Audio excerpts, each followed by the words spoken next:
안녕하세요. 책 읽는 문학관 여운입니다.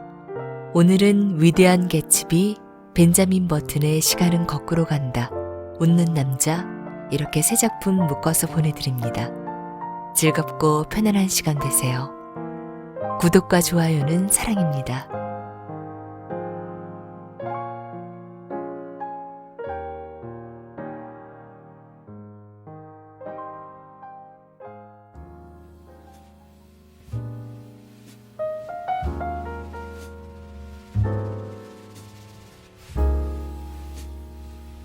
위대한 개츠비, 스콧 피츠제럴드 지음, 이기선 옮김, 발행 더 클래식. 1. 어렸을 적의 나는 지금보다 훨씬 더 여리고 유약했다. 그래서인지 아버지는 여린 나에게 충고를 해주셨는데 언제나 그 조언을 마음속에 되새기고 있다. 누군가를 비판하고 싶어지면 이 말을 명심해라. 세상 사람들이 모두 다 너처럼 혜택을 누리고 사는 건 아니란다. 아버지는 더 이상 긴 말씀은 하지 않으셨지만 나는 그 말에 깊은 뜻이 있음을 충분히 알 수 있었다. 그건 우리 부자 사이의 오랜 의사소통 방식이었다. 그 결과 나는 웬만하면 사람을 쉽게 판단하지 않는 성격으로 자랐는데 그 때문에 괴짜들이 다가와 속마음을 털어놓았고 유별난 이들의 말동무를 해주느라 엄청난 곤욕을 치르기도 했다. 괴짜들은 보통 사람에게서 특이한 성향을 발견하면 즉시 낌새를 알아차리고 달라붙기 마련이다. 의도는 그렇지 않았지만 괴짜들과 날라리들의 속 얘기를 들어주다 보니 나는 어느새 캠퍼스에 정치꾼이라는 비난을 듣기도 했다. 사실 나는 별로 친하지도 않은 껄렁한 놈들의 얘기에는 관심도 없었기 때문에 그런 비난을 듣는 것이 억울하기도 했다. 그래서 분위기상 은밀한 얘기가 나올 것 같으면 일부러 자는 척을 하거나 딴청을 피우거나 또는 냉정하게 무시하기도 했다. 그들이 고백을 하고 마음속 이야기를 털어놓을 때에는 어디선가 미사여구를 베껴온 것 같은 말투를 쓰거나 감정을 지나치게 숨기는 티가 나기 때문이다. 판단을 보류한다는 건 사람에 대한 희망을 저버리지 않겠다는 뜻이기도 하다. 사람으로서의 품이나 예의를 누구나 다 똑같이 가지고 태어나는 것은 아니라고 아버지는 점잖게 말씀하셨는데 나 역시 그렇게 생각했다. 마치 우리 집안 정도면 고매한 품격을 가지고 태어난 사람으로 생각하고 싶었으니까 말이다. 이 말은 지금도 여전히 잊어버려서는 안 될 말이다. 그걸 잊어버리면 인생에서 뭔가 중요한 것을 놓치는 것 같다.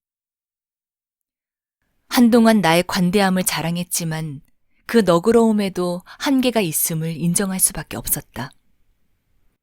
사람의 행동이란 단단한 바위에 기초할 수도 축축한 습지에 근거를 둘 수도 있겠지만 일정 단계가 지나고 나면 처음의 토대는 그다지 중요하지 않다.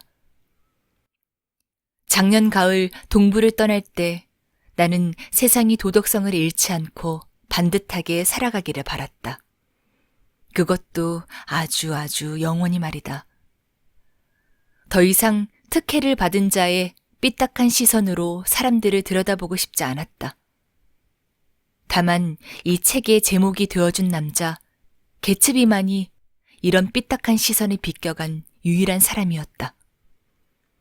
그는 내가 진실로 경멸하는 것들과 전혀 맞닿지 않은 인물이었다. 인간의 개성이 성공적인 몸짓의 끊임없는 연속선이라고 한다면 개츠비는 화려하면서도 민감한 감수성을 지니고 있었다. 16,000km 밖에서도 지진을 탐지해내는 세미한 기계처럼 그는 인생에서 희망을 감지하는 무언가를 갖고 있었다. 이런 감수성을 창조적 기질이라고 그럴듯하게 포장하기도 하지만 그에게는 그것과 전혀 다른 차원의 탁월한 천부적 재능이 엿보였다. 그것은 결코 희망을 저버리지 않는 비범한 자질을 뜻한다. 나는 지금까지 그런 사람을 만나본 적이 없다. 그리고 앞으로도 만나지 못할 것이다. 아마도 이 세상에서 결코 만날 수 없는 낭만적인 자질일 것이다. 결국 개츠비는 훌륭한 인물로 판명이 났다. 그러나 개츠비를 희생시킨 것들, 그의 낭만적인 꿈이 깨진 후에 남겨진 더러운 잔해들 때문에 나는 한동안 사람들의 슬픔과 기쁨에 전혀 흥미를 느끼지 못했다. 우리 집안은 3대째 이 중서부 도시의 명문가로 알려져 있다. 우리 캐러웨이 가문은 제법 뼈대 있는 집안으로 버클로 공작의 후손이라는 전설도 내려오지만 사실상 우리 가문을 일으킨 사람은 바로 나의 큰 할아버지이다. 그는 1851년에 중서부로 와서 정착했다. 남북전쟁이 발발하자 다른 사람을 대신 전쟁에 내보내고 살아남아 철물 도매업을 시작했는데 지금은 아버지가 이 사업을 이어받아 경영하고 있다. 큰 할아버지를 뵌 적은 없지만 나는 그분을 닮았다고 한다. 특히 아버지 사무실에 걸린 큰 할아버지의 초상화를 보면 정말 그렇다. 나는 1915년 아버지보다 딱 25년 늦게 뉴헤이븐에 있는 예의대를 졸업했고 얼마 지나지 않아 독일 민족의 대이동, 즉 제1차 세계대전으로 알려진 전쟁에 참가했다. 전쟁 중 미국의 반격 작전을 너무 즐긴 탓에 나는 제대 후에도 흥분을 가라앉힐 수 없었다. 중서부 지역이 더는 세상의 따뜻한 중심지가 아니라 초라한 변두리로 보였다. 그래서 나는 동부에서 증권을 배우기로 결심했다. 마침 주변 사람들 대부분이 증권업에 종사하고 있어서 나 하나쯤이야 밥은 먹겠지 하는 생각이 들었다. 집안 어른들은 마치 내가 다닐 학교를 선정하는 듯한 태도로 이 문제를 논의했고 걱정을 하면서도 결국 마지못해 승낙했다. 마침내 아버지는 매우 엄숙한 표정으로 괜찮겠지? 라고 말했다. 아버지는 1년 동안 경제적으로 지원해 줄 것을 약속했다. 여러 가지 문제로 출발이 연기되었지만 드디어 1922년 봄에 나는 아주 눌러앉을 생각으로 동부에 들어왔다. 원래는 시내에 방을 구하려고 했는데 동료 한 사람이 기차로 통근이 가능한 교회에 같이 집을 얻는 것이 어떠냐고 제안했다. 마침 따뜻한 계절이었고 푸른 초록이 펼쳐지는 시골에서 살았던 나는 단박에 동의했다. 집은 동료가 구했는데 여기저기 풍상을 겪어 바랜 월세 80달러짜리 허름한 판잣집이었다. 그러나 정작 이사할 때가 되자 동료는 워싱턴으로 정근을 갔고 결국 그 집에는 나 혼자 들어가게 되었다. 며칠 후 도망가 버린 개 한 마리와 낡은 다찌 자동차 한 대, 핀란드인 가정부 한 사람이 내 재산의 전부였다. 가정부는 식사와 잠자리를 준비해주곤 했는데 전기난로 옆에서 핀란드 속담을 중얼거리곤 했다. 며칠을 외롭게 지내던 어느 날 아침, 거리에서 나를 부르는 사람이 있었다. 나보다 더 늦게 이 마을에 이사 온 사람이었다. 웨스트 에그는 어느 쪽으로 가야 합니까? 막막한 표정으로 그가 물었다. 질문에 답하고 길을 걷는데 더는 쓸쓸하지 않다는 느낌이 들었다. 나는 이 마을의 안내자이자 길잡이 그리고 오랜 주민인 셈이었다.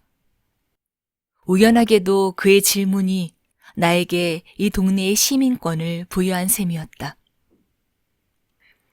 나는 마치 영화에서 시간이 빨리 지나가는 것처럼 햇살을 받고 무성하게 자라나는 나뭇잎을 바라보며 이 여름과 함께 새로운 삶이 시작되고 있다는 확신에 사로잡혔다. 읽어야 할 책이 무척 많았고 맑고 신선한 공기를 마시며 몸도 건강하게 만들어야 했다. 은행, 신용, 투자 등에 관한 책을 10권도 넘게 샀다. 책들은 조폐공사에서 갓 발행한 화폐들처럼 현란한 색채를 드러내며 서가에 꽂혔고 그 모습이 미다스, 모건, 마이케나스 등의 대가들이나 알만한 비밀을 알려주겠다고 약속하는 듯했다. 이 외에도 폭넓은 독서를 하겠다는 야무진 꿈도 가졌다. 대학 시절에 나는 꽤 문학적이었다. 예일 뉴스에 아주 진중하면서도 명료한 논설을 기고한 적도 있었다. 이제는 그런 재능을 모아서 전문가들 중에서도 정말 흔치 않은 전문가가 되고 싶었다. 인생이란 결국 한 우물을 파야만 훨씬 더 성공적으로 보이는 법이다. 이것은 결코 빈말이 아니다.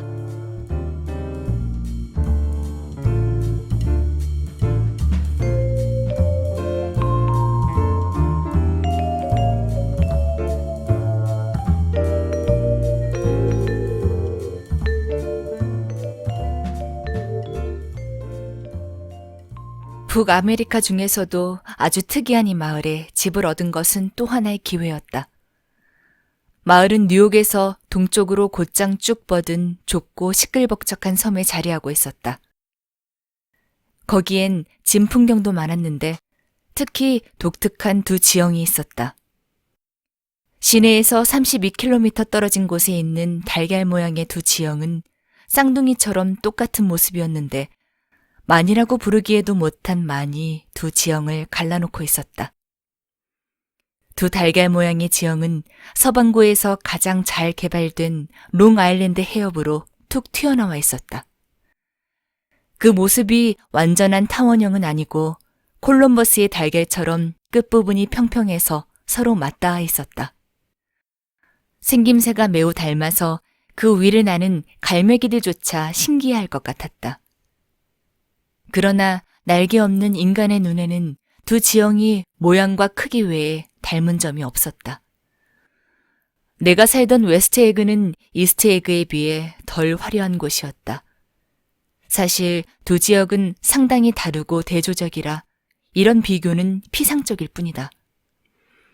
나의 집은 해협에서 약 45m밖에 떨어지지 않은 달걀 모양의 끝자락에 위치했고 한 철 임대료만 12,000에서 15,000달러를 줘야 빌릴 수 있는 거대한 두 저택 사이에 끼어 있었다.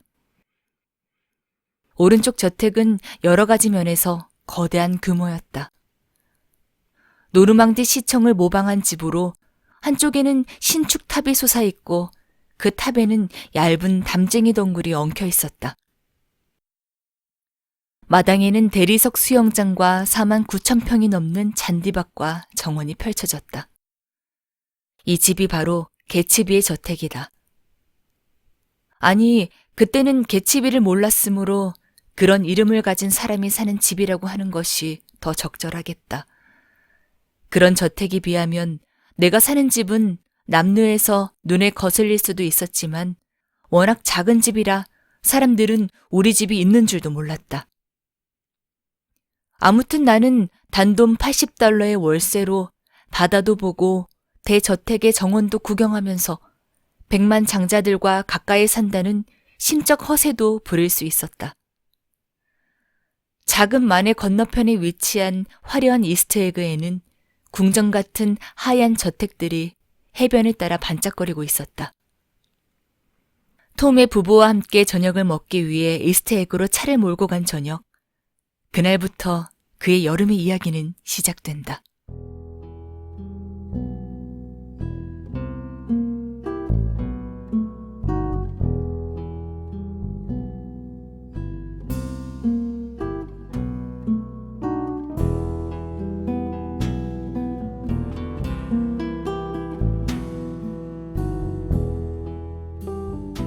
톰의 아내인 데이지는 나의 친척 동생이고 나와 톰은 대학 동창이다.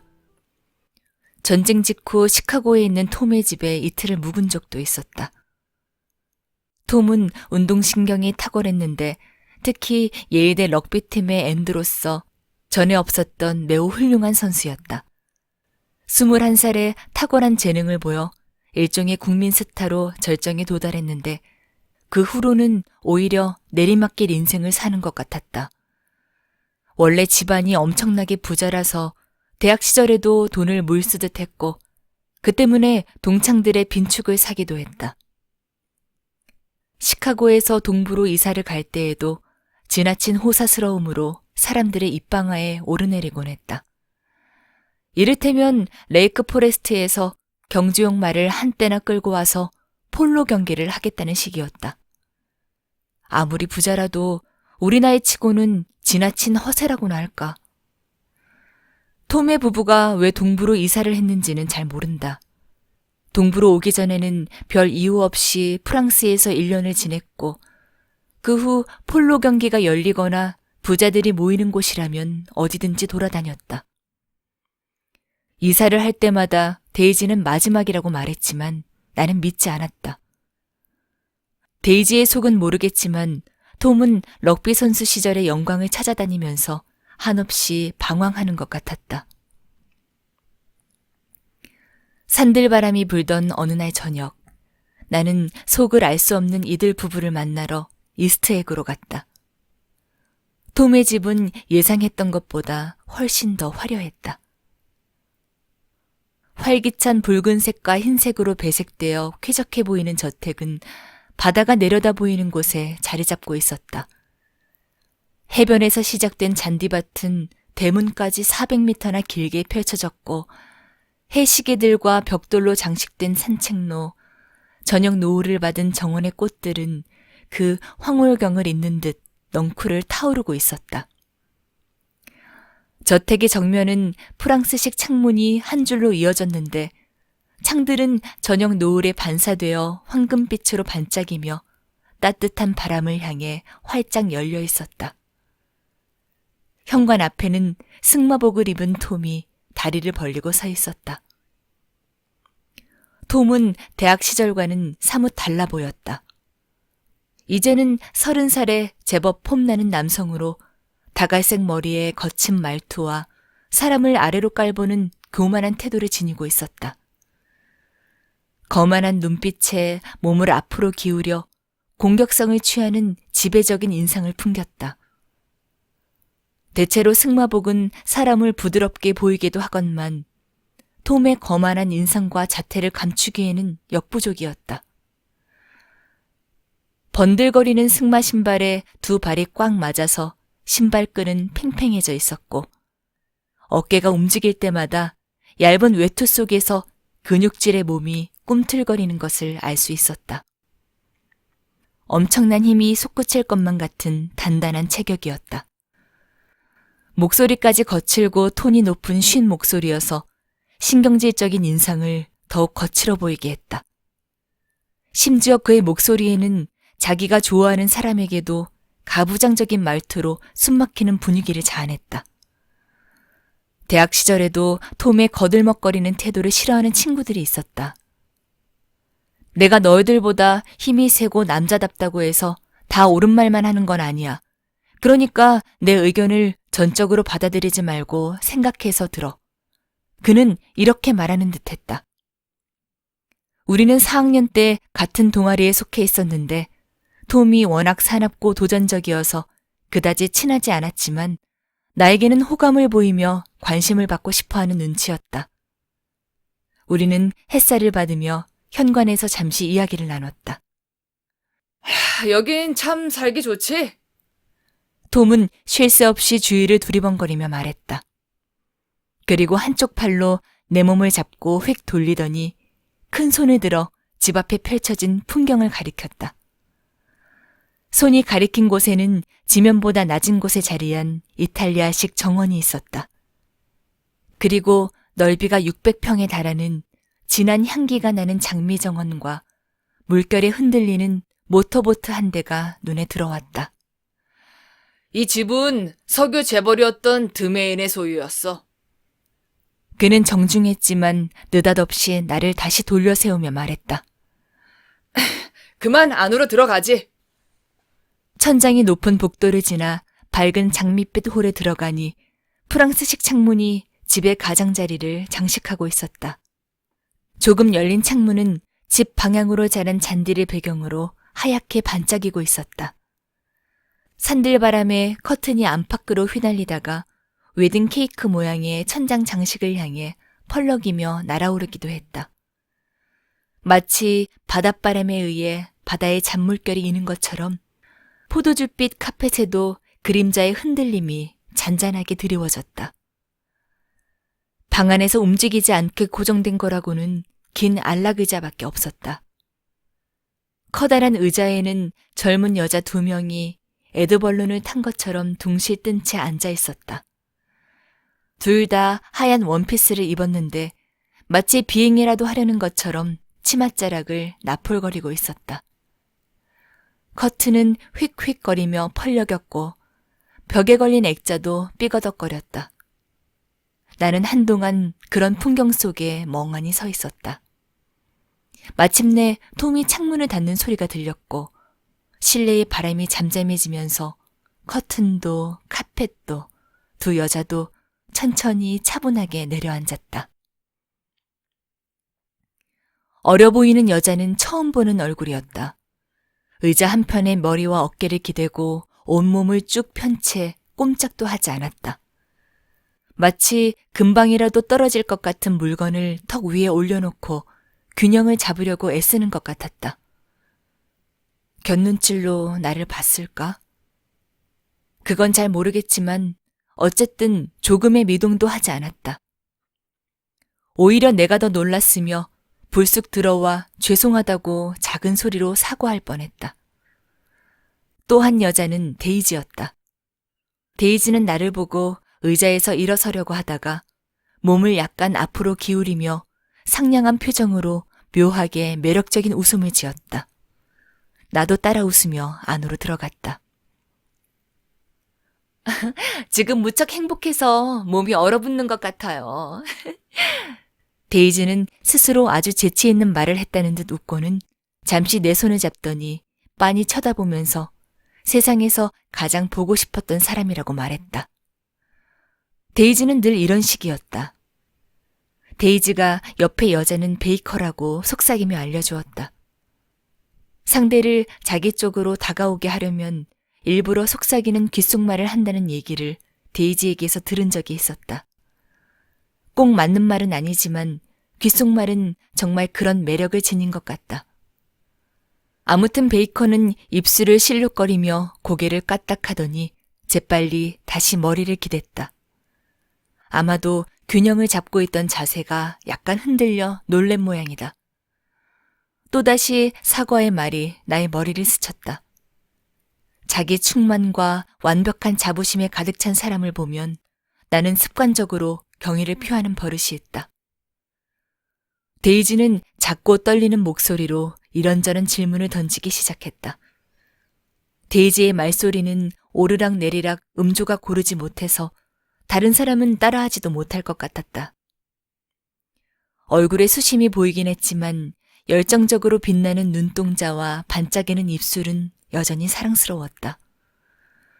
데이지를 사랑해본 남자라면 결코 잊을 수 없는 특이한 목소리도 가지고 있었다.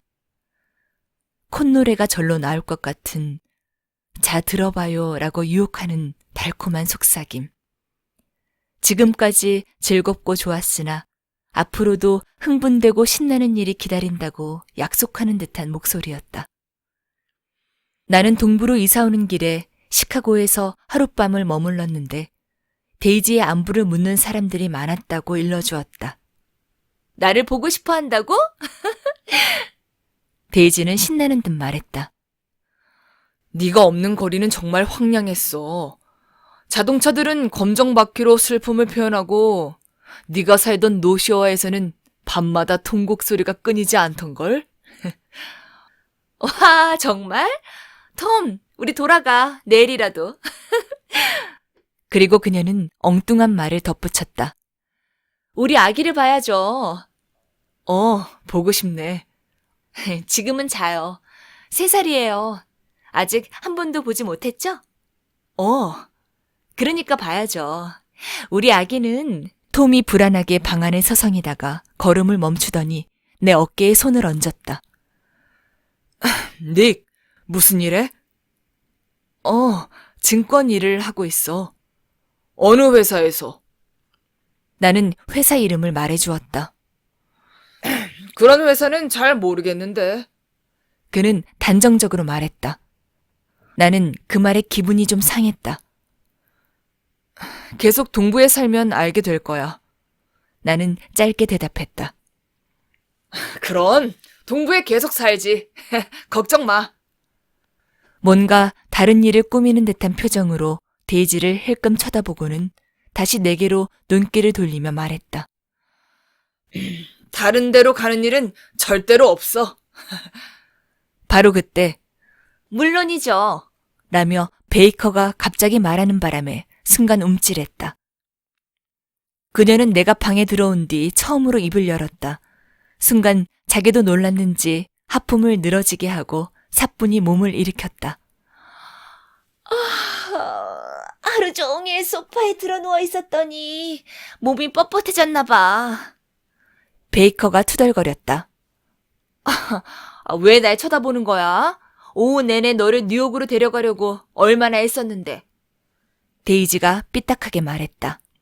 베이커는 부엌에서 가져온 넉 잔의 칵테일을 쳐다보며 심드렁하게 말했다. 아니, 됐어요. 나는 지금 트레이닝에 집중하고 있어요. 톰은 믿을 수 없다는 듯 베이커를 쳐다보았다. 아, 그렇죠. 톰은 잔을 들더니 술이 한 방울밖에 남지 않은 것처럼 칵테일을 쭉 들이켰다. 그대가 뭘 하든 알 바 아니지. 나는 베이커가 어떤 일을 하는지 생각해 보았다. 베이커를 구경하는 게 재미있었다. 날씬하고 가슴이 작았는데 마치 사관생도처럼 어깨를 뒤로 쫙 펴고 있었기 때문에 자세가 아주 고다 보였다. 베이커는 햇빛에 눈이 부셔 살짝 뜬 잿빛 눈으로 나를 쳐다보았고 나도 정중하게 호기심 어린 표정을 보였다. 베이커의 얼굴은 예뻤지만 무표정하면서도 세상을 비웃는 불만스러움이 엿보였다. 문득 어디선가 본 것 같은 아니면 사진에서라도 본 것 같은 낯이 익은 느낌이 들었다. 웨스트에그에 산다면서요? 그녀는 깔보는 듯한 어조로 물었다. 내가 아는 사람도 거기 살아요. 나는 아직 아무도 몰라요. 개츠비도 몰라요? 개츠비? 개츠비라고? 데이지가 물었다. 바로 옆집이라고 말하려는 참인데 저녁 식사가 준비되었다는 소리가 들렸다. 톰이 억센팔을 내 겨드랑이 아래로 단단히 끼우더니 마치 체스판에서 말을 옮기듯이 나를 살짝 들어 끌고 나갔다. 앞장선 베이커와 데이지는 팔을 가볍게 엉덩이에 댄 채 나른하고 느릿한 걸음으로 장밋빛 베란다로 향했다. 저녁 노을이 깔린 베란다에는 네 개의 촛불이 잔잔한 바람 속에서 하늘거렸다. 웬 촛불? 데이지가 이맛살을 찌푸리며 손가락으로 촛불을 살짝 눌러 껐다. 이제 2주만 있으면 1년 중에 낮이 가장 긴 날이에요. 그녀가 얼굴에 생기를 띠며 말했다. 여러분도 늘 그날을 기다리다가 정작 그날엔 모르고 지나치나요? 내가 그래요. 계획을 좀 세워야겠어요. 베이커는 잠자리에 들 것처럼 늘어지게 하품을 하며 말했다. 그래 좋아. 뭘 계획하지? 다른 사람들은 어떤 계획을 세우나요? 데이지는 도움을 청하는 시선으로 나를 바라보았다. 내가 대답하기도 전에 겁에 질린 데이지는 자기 손가락을 쳐다보았다. 다쳤잖아. 데이지가 울먹였다. 다들 데이지의 손가락을 쳐다보았더니 손가락 관절에 멍이 들어 있었다. 톰, 당신이 이랬잖아. 일부러 그런 건 아니라도 어쨌든 당신이 그랬어. 이게 다 저 야수 같은 인간이랑 결혼해서 그래. 몸집이 짐승처럼 거대하고 괴물 같은 사람과 결혼한 탓이지. 농담이라도 괴물 같다는 말은 하지 말랬지? 톰이 소리치며 말했다. 덩치가 큰 건 사실이잖아요. 데이지는 계속했다.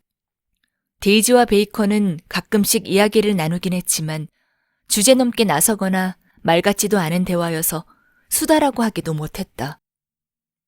두 사람의 이야기는 그들의 흰 드레스처럼 아무런 욕망도 없고 감정도 없는 시선처럼 냉랭한 것이었다. 그저 자리를 지키며 예의를 차리고 있을 뿐이었다. 잠시 후면 식사와 모임이 끝나고 아무 일도 없었다는 듯이 그렇게 모든 것이 지나간다는 것을 알고 있었다. 서부와는 전혀 다른 분위기였다. 서부에서는 한마디가 끝날 때마다 아쉬운 마음에 조급해지고 그렇기 때문에 순간순간을 지나칠 정도로 소중히 여긴다. 데이지, 네 이야기를 듣고 있으려니까 내가 야만인 같다는 생각이 들어. 농작물 재배나 뭐 좀 다른 이야기는 없니? 나는 코르크 냄새가 나지만 맛이 꽤 괜찮은 포도주를 2잔째 마시며 말했다. 별뜻 없이 한 말이었는데 그 말은 의외의 방향으로 튀었다. 문명은 이제 끝이야. 난 지독한 비관론자로 변했어. 고다드의 유색 인종제국의 발흥이란 책을 읽어봤나? 톰이 갑자기 격렬하게 말했다. 아니. 나는 톰의 말투에 좀 놀랐다. 아주 훌륭한 책이야. 다들 읽어봐. 백인들이 정신 차리지 않으면 세상이 망할 거라는 내용인데 상당히 과학적인 근거가 있어. 요즘 톰은 점점 심각해져요. 어휘도 어렵고 내용도 심오한 책들만 봐요. 그게 무슨 단어였지? 우리가... 데이지는 우울하게 말했다. 과학적인 근거가 있다니까. 백인들이 정신을 차려야 한다는 거야. 그렇지 않으면 다른 인종이 세계를 지배하게 될 거야. 톰은 참을 수 없다는 듯 데이지를 쳐다보며 언성을 높여 말했다. 다른 인종은 밟아버려야 해요. 데이지는 태양에 눈이 부신 듯 사납게 눈을 치켜뜨며 말했다. 두 사람은 캘리포니아에 살아야 하는데. 베이커가 말을 하는데 톰이 자세를 바꾸며 말을 가로챘다. 중요한 건 우리가 북유럽 인종이라는 거야. 나도, 너도, 당신도, 그리고... 잠시 망설이더니 가볍게 고개를 끄덕이고 데이지도 포함시켰다. 이 모든 문명을 바로 우리 민족이 만들어냈다는 거지. 과학과 예술, 그 밖의 모든 것들을 말이야. 무슨 말인지 알겠어? 데이지는 나를 향해 눈을 깜빡였다. 원래부터 있었던 톰의 자기만족 성향이 한층 더 심해져 열을 올리는 모습이 애처로워 보였다. 바로 그때 전화벨이 울렸고 집사가 베란다에서 사라진 틈을 타 데이지는 내 쪽으로 몸을 기울였다. 우리 집에 비밀 하나를 말해줄까요? 데이지는 신이 나서 속삭였다. 우리 집사의 코에 관한 건데요. 어때요? 듣고 싶어요? 좋아. 재밌겠는데? 있잖아요. 저 사람은 원래는 집사가 아니었어요. 뉴욕에서 아침부터 밤까지 200명분의 은그릇 닦는 일을 했대요. 결국 그 일이 코에 영향을 미쳐서 상태가 점점 나빠진 거지. 베이커가 끼어들며 말했다. 그래서 결국 그만둘 수밖에 없었나 봐. 마지막 석양이 데이지의 얼굴에 낭만적인 빛을 드리웠다. 데이지의 말소리에 나도 모르게 몸을 앞으로 기울였다.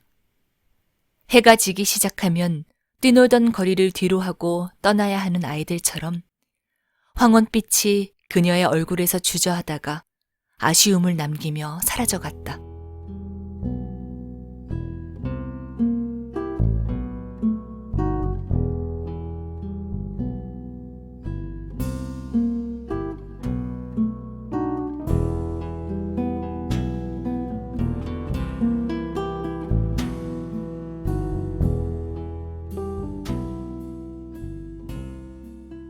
집사가 돌아와 톰에게 귓속말을 소곤거리자 톰은 얼굴을 찌푸리며 의자를 박차고 일어나 거실로 들어갔다.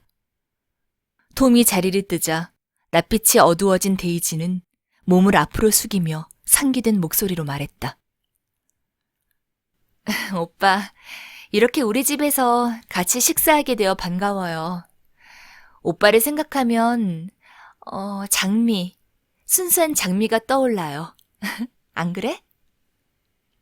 그녀가 베이커 쪽으로 몸을 돌려 동의를 구했다.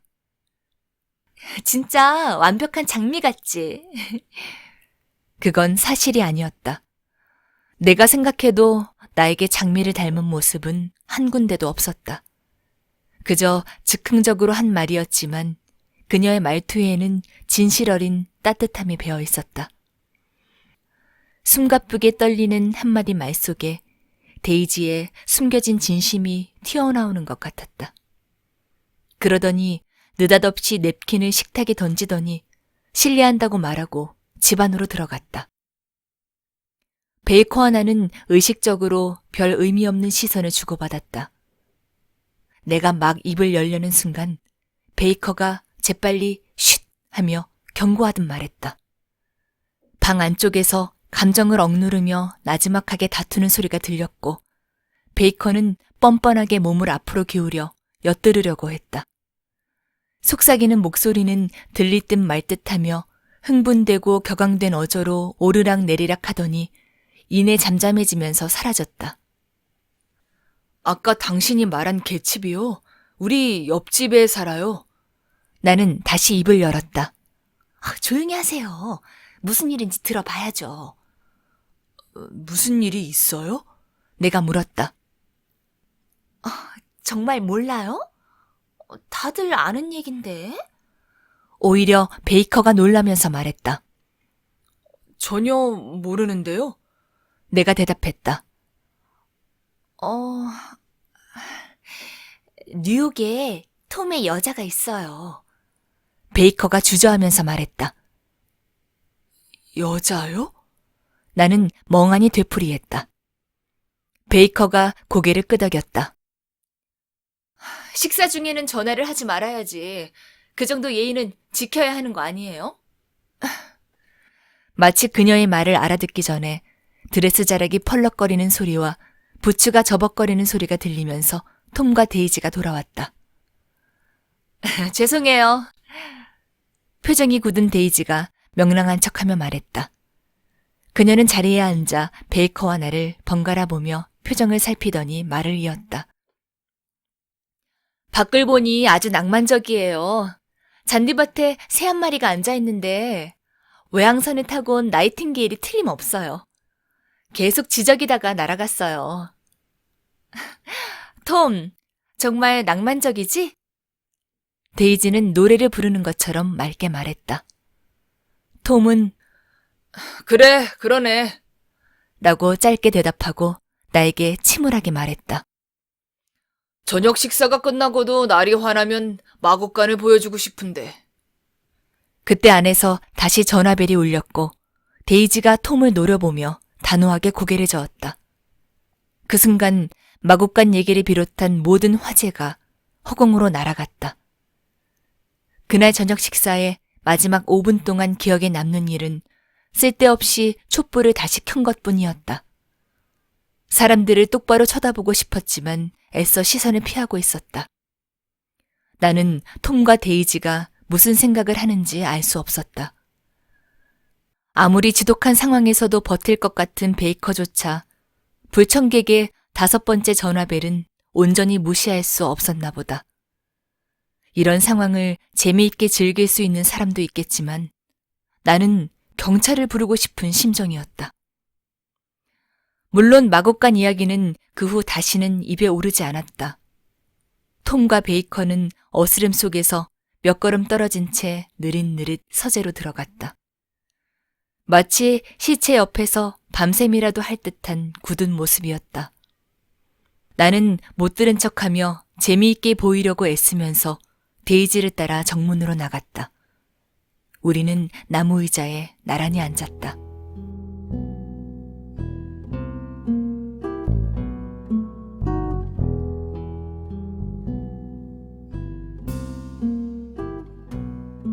데이지는 자신의 예쁜 얼굴을 직접 느껴보겠다는 듯 두 손으로 얼굴을 감쌌다. 서서히 그녀의 시선은 어두운 밖을 향했다. 격한 감정에 사로잡혀 있는 것 같았다. 나는 데이지를 진정시키려고 딸아이에 대해 물었다. 오빠, 우리는 친척이라도 서로에 대해 잘 모르잖아요.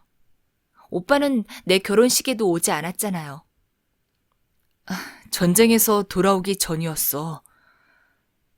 그랬군요. 나는 너무 힘들었어요. 그래서 아주 냉소적으로 변했죠. 데이지가 머뭇거리며 말했다. 그럴 만한 이유가 분명히 있는 것 같았다.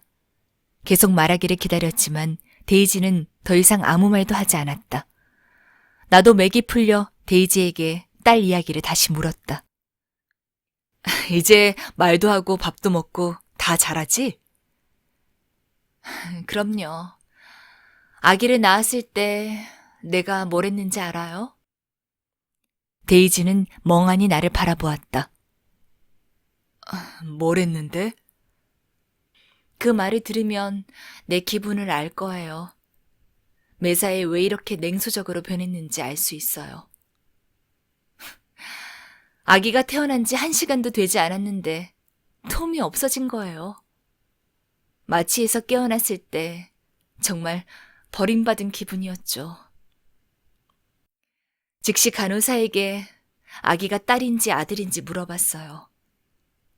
간호사는 딸이라고 했고 나는 고개를 돌리고 울었어요. 괜찮아. 딸이라서 다행이야. 그리고 아이가 커서 바보가 되었으면 좋겠어. 이런 세상에서 여자로 사는 길은 바로 아름다운 바보가 되는 거야. 라면서 스스로를 위로했죠. 나는 세상이 싫어요. 다들 그렇게 살잖아요.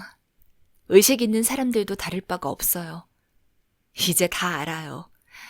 안 가본 데도 없고 못 본 것도 없고 안 해본 일도 없어요. 그야말로 산전수전 다 겪었어요. 달아 빠진 여자라고요.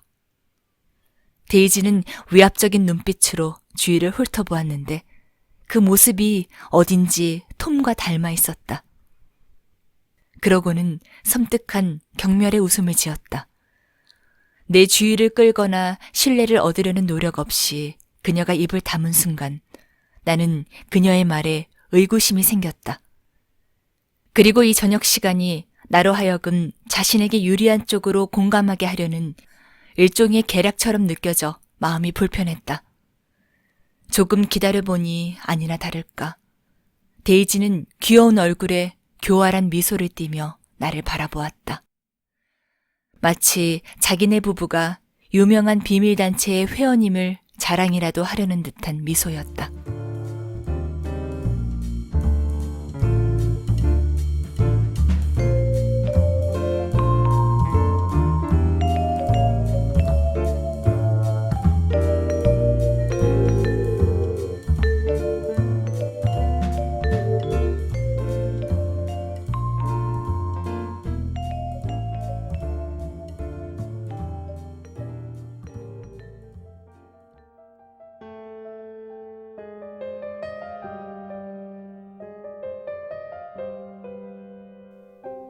벤자민 버튼의 시간은 거꾸로 간다. 스콧 피츠제럴드 지음, 허윤정 옮김, 발행 더 클래식.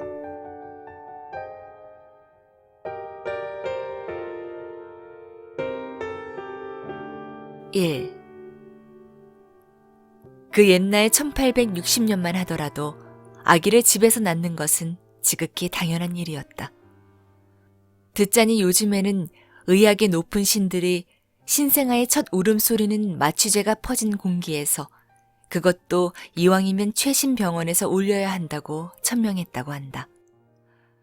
그래서 1860년의 어느 여름날, 젊은 로저 버튼 씨 부부가 첫 아기를 병원에서 낳기로 결정한 것은 유행을 50년이나 앞선 것이었다. 이러한 시대착오적인 행동이 내가 적으려고 하는 믿기 힘든 사건에 어떤 관련이 있는지 없는지는 아무도 모를 일이다. 나는 일어난 일만 이야기할 테니 그에 대한 판단은 여러분이 직접 하길 바란다.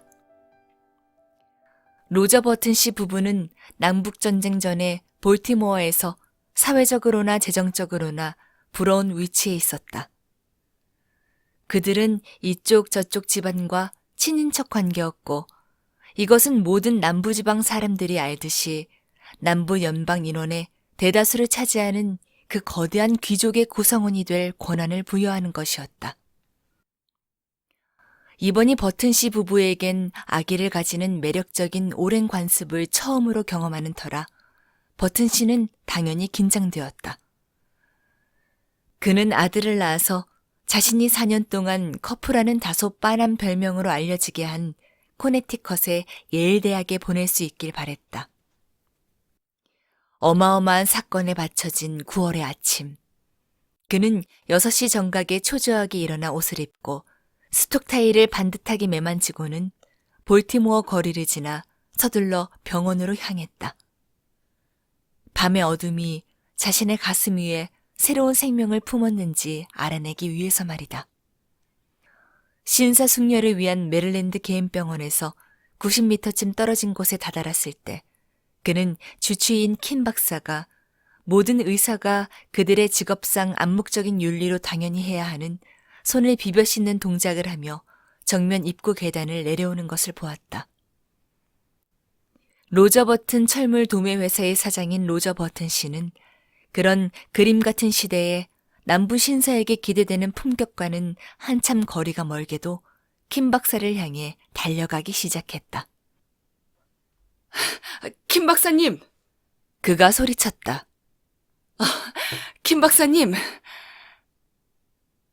박사는 그가 부르는 것을 듣고 돌아보더니 서서 그가 오기를 기다렸다. 버튼 씨가 다가왔을 때 그의 냉혹하고 치유력이 있는 얼굴에 기묘한 표정이 드리워졌다. 어떻게 됐습니까? 버튼 씨가 헐떡거리며 급히 다가와서는 대답을 재촉했다. 뭐였습니까? 아내는 괜찮습니까? 아들입니까? 아들입니까? 딸입니까?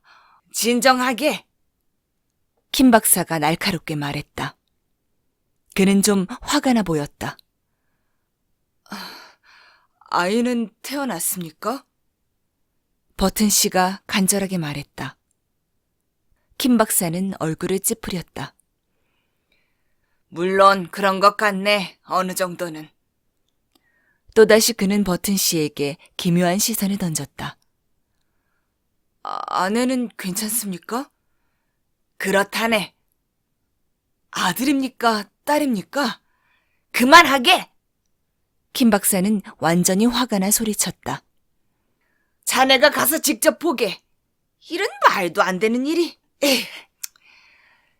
그는 기분 나쁜 투로 마지막 말을 거의 한 음절 내뱉고는 중얼거리며 돌아섰다.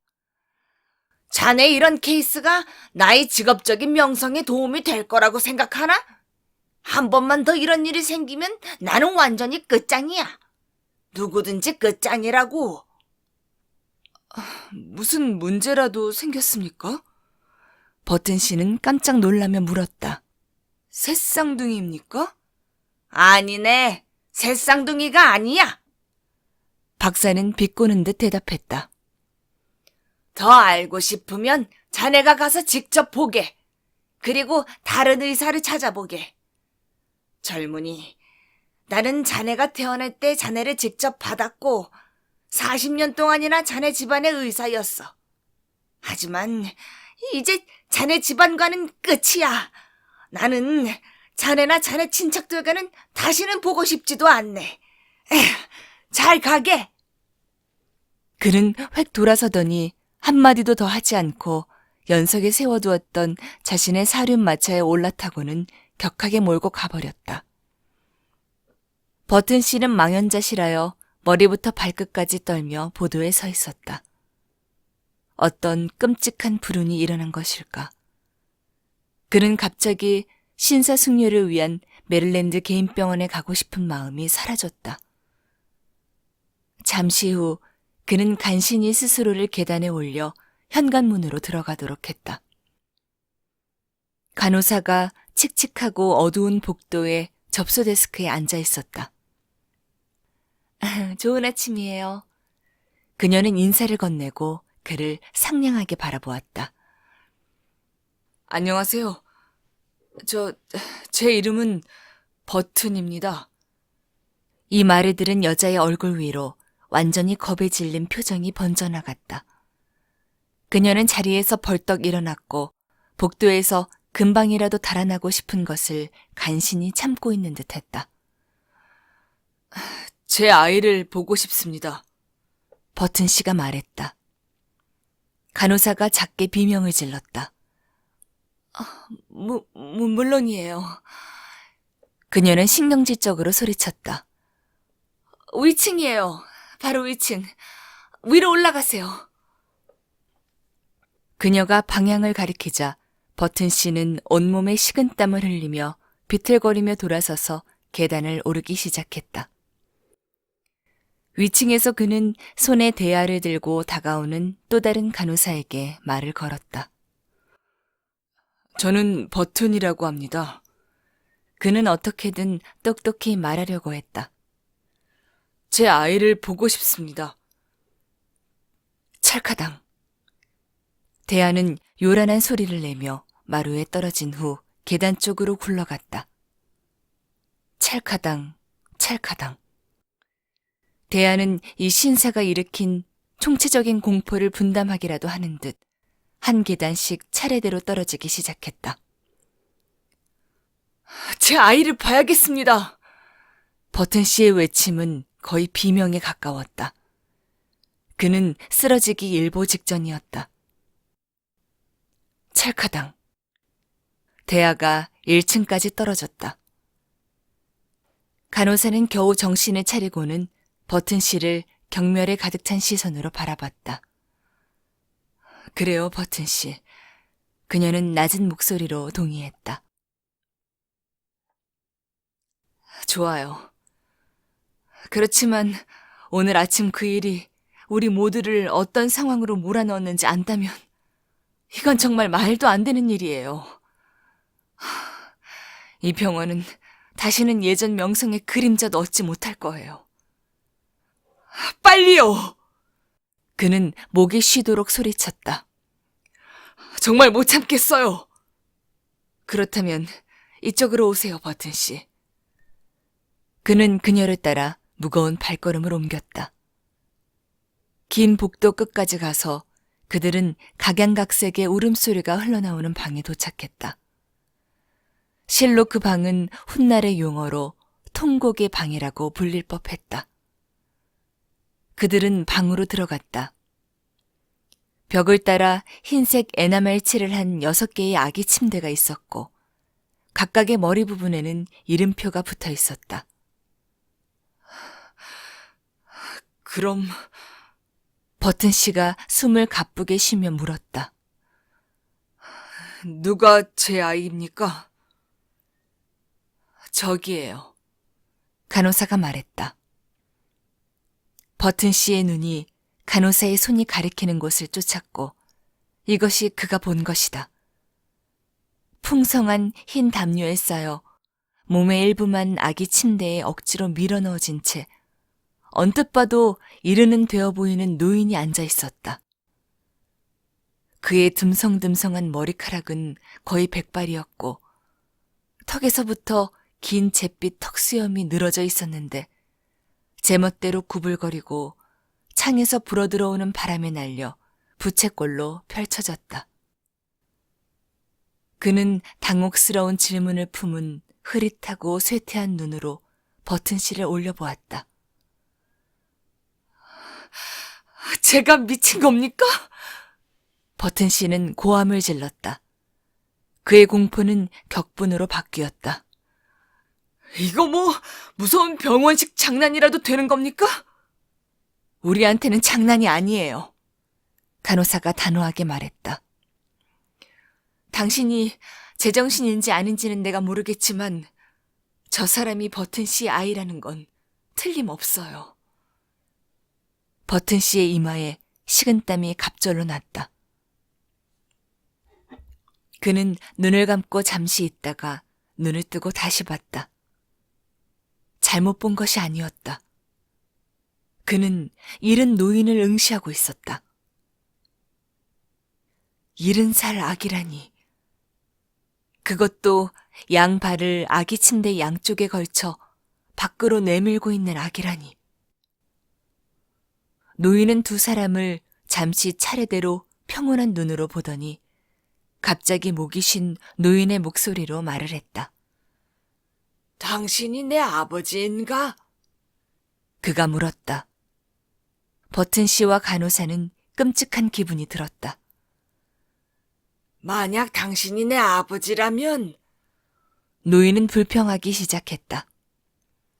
당신이 나를 이곳에서 나갈 수 있게 해줬으면 좋겠네. 아니면 최소한 직원들에게 이 안에 편안한 요람을 갖다 놓으라고 하든지. 당신은 어디에서 왔습니까? 당신은 누구죠? 버튼 씨는 미친 듯이 소리를 질러댔다. 나도 내가 누군지 정확하게 말할 수는 없어. 불만스럽게 칭얼대는 말투로 대답했다. 왜냐하면 나도 태어난 지 몇 시간밖에 안 되었거든. 하지만 내 성이 버튼인 것만은 확실하지. 이 거짓말쟁이. 당신은 사기꾼이야. 노인은 피곤하다는 듯 간호사 쪽으로 몸을 돌렸다. 새로 태어난 아기를 멋지게도 환영하는군. 그는 힘없는 목소리로 투덜거렸다. 저 사람에게 자신이 틀렸다고 좀 말해주지 않겠나? 당신이 틀렸어요, 버튼 씨. 간호사는 단호하게 말했다. 이 아이는 버튼 씨 아이가 맞아요. 그리고 최선을 다하셔야 할 거예요. 댁의 아들을 데리고 집으로 가주세요. 가능한 한 오늘 중으로요. 집으로요? 버튼 씨는 믿기지 않는다는 듯이 되풀이했다. 네, 우리는 저 사람을 여기에 둘 수 없어요. 우린 정말 그럴 수 없어요. 당신도 아시겠죠? 그거 참 잘 됐군.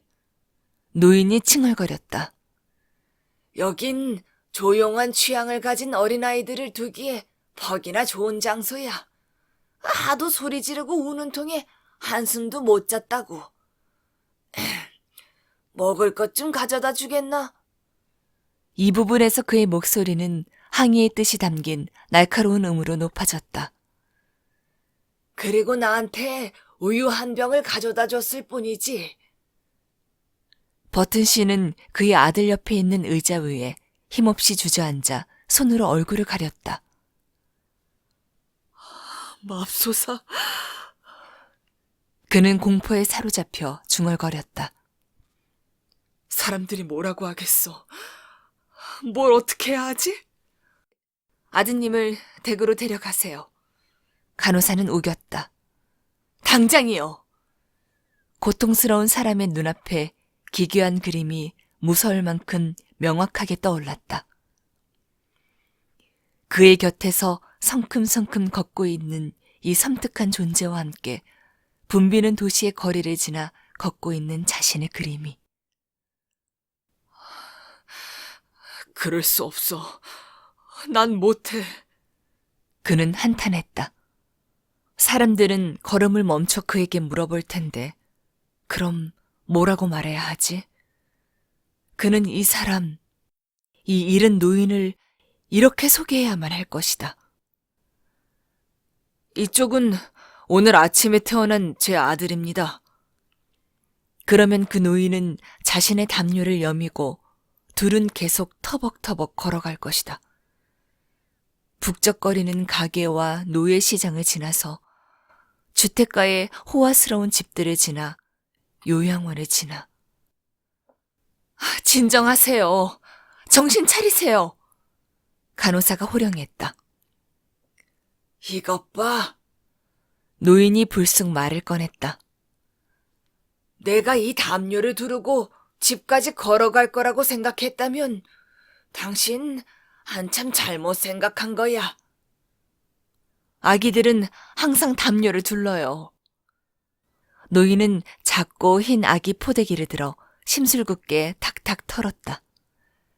이것 봐. 그는 떨리는 목소리로 말했다.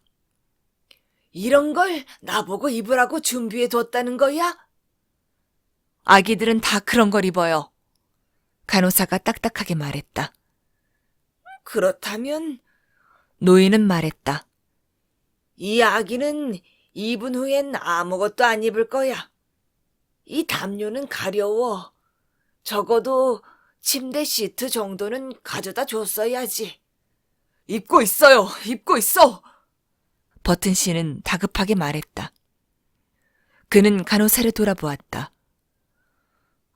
내가 뭘 어떻게 해야 하죠?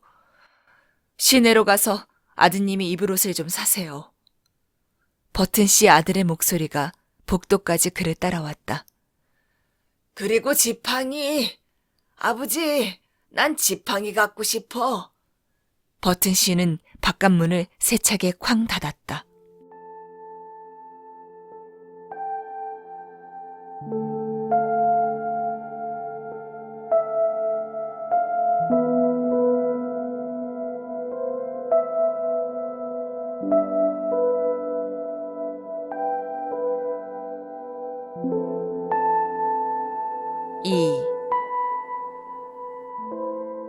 안녕하세요. 버튼 씨는 체사피크 의료회사의 점원에게 초조하게 말했다. 아이에게 입힐 옷을 좀 사려고 합니다. 아이가 몇 살이죠, 손님? 6시간 정도요. 버튼 씨는 별 생각 없이 대답했다. 아, 아기용품 매장은 뒤에 있습니다. 제가 사야 하는 게 그건지 확실하게 모르겠습니다. 그러니까 아이가 유달리 몸집이 커서요. 보기 드물게, 그러니까 커요. 제일 큰 아이치스도 있습니다. 남자아이 옷 매장은 어디 있습니까? 버튼 씨는 필사적으로 말을 바꾸며 물었다. 그는 점원이 그의 부끄러운 비밀을 확실히 눈치챘다고 느꼈다. 이쪽입니다.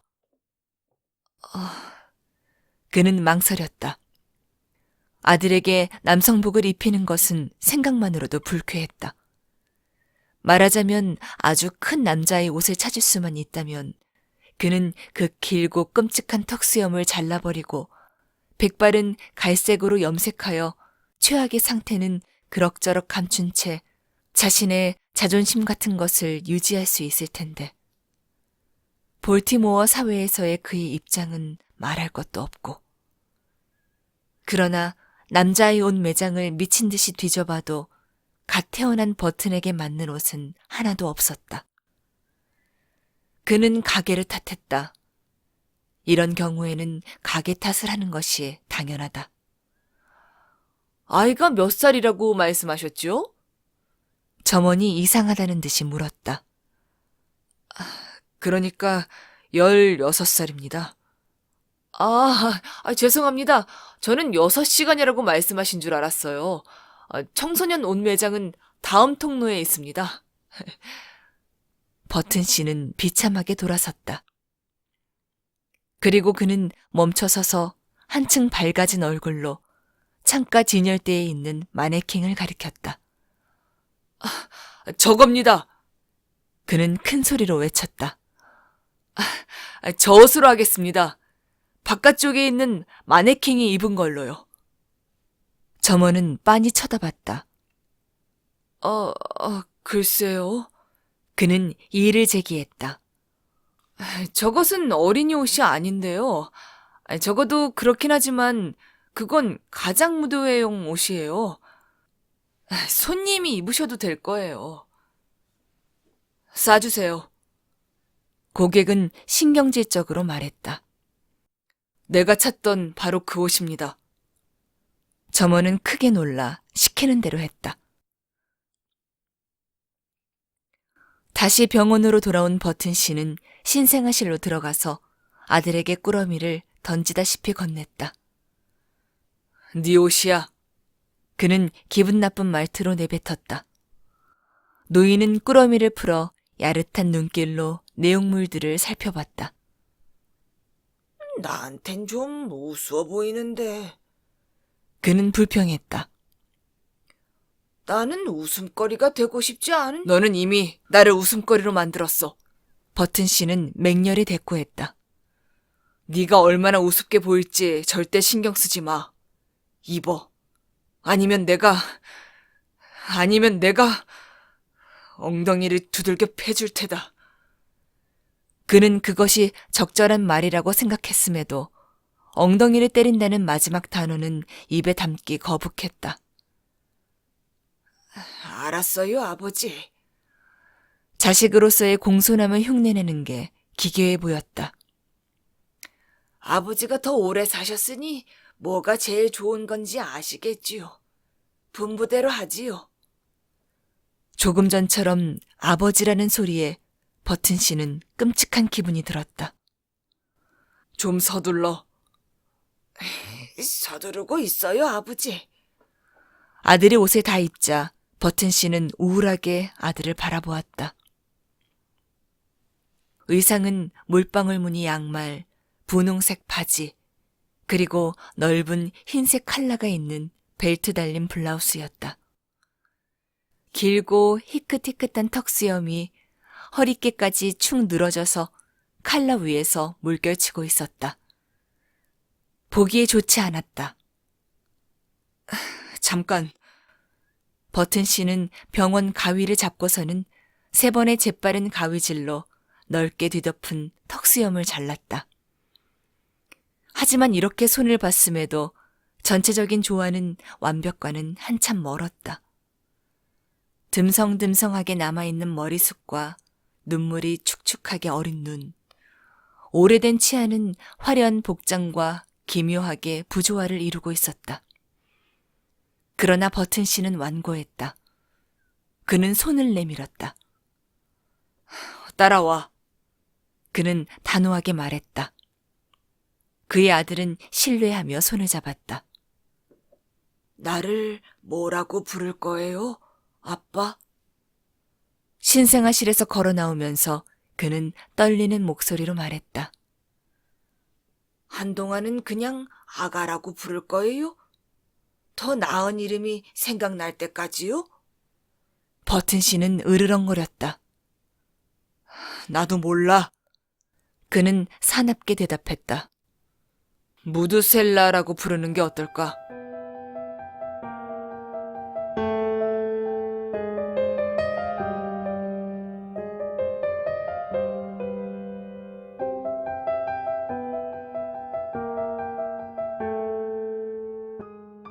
(3) 버튼가의 새로운 가족이 머리를 짧게 자르고 듬성듬성하고 부자연스러운 검정색으로 염색을 하고 얼마나 바짝 면도를 했는지 얼굴에 광이 나고 소스라치게 놀란 재단사에게서 맞춘 남자의 옷을 차려입었음에도 버튼 씨는 그의 아들이 첫 번째 아기라고 하기엔 구색이 맞지 않는다는 사실을 외면하기란 불가능했다.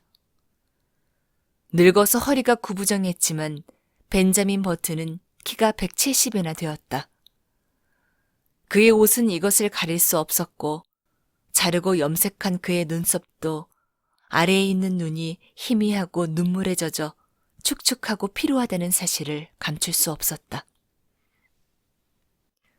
사실 미리 고용해둔 보모는 아기를 한 번 보고는 몹시 분개하며 집을 떠났다. 그러나 버튼 씨는 그의 확고한 결심을 지켜나갔다. 벤자민은 아기였고 아기여야 했다. 처음에 그는 벤자민이 따뜻한 우유를 좋아하지 않는다면 음식을 전혀 먹지 못할 것이라고 선포했지만 결국에는 절충안으로 그의 아들에게 버터 바른 빵 그리고 심지어는 오트밀까지 제공하는 것으로 설득당하고 말았다.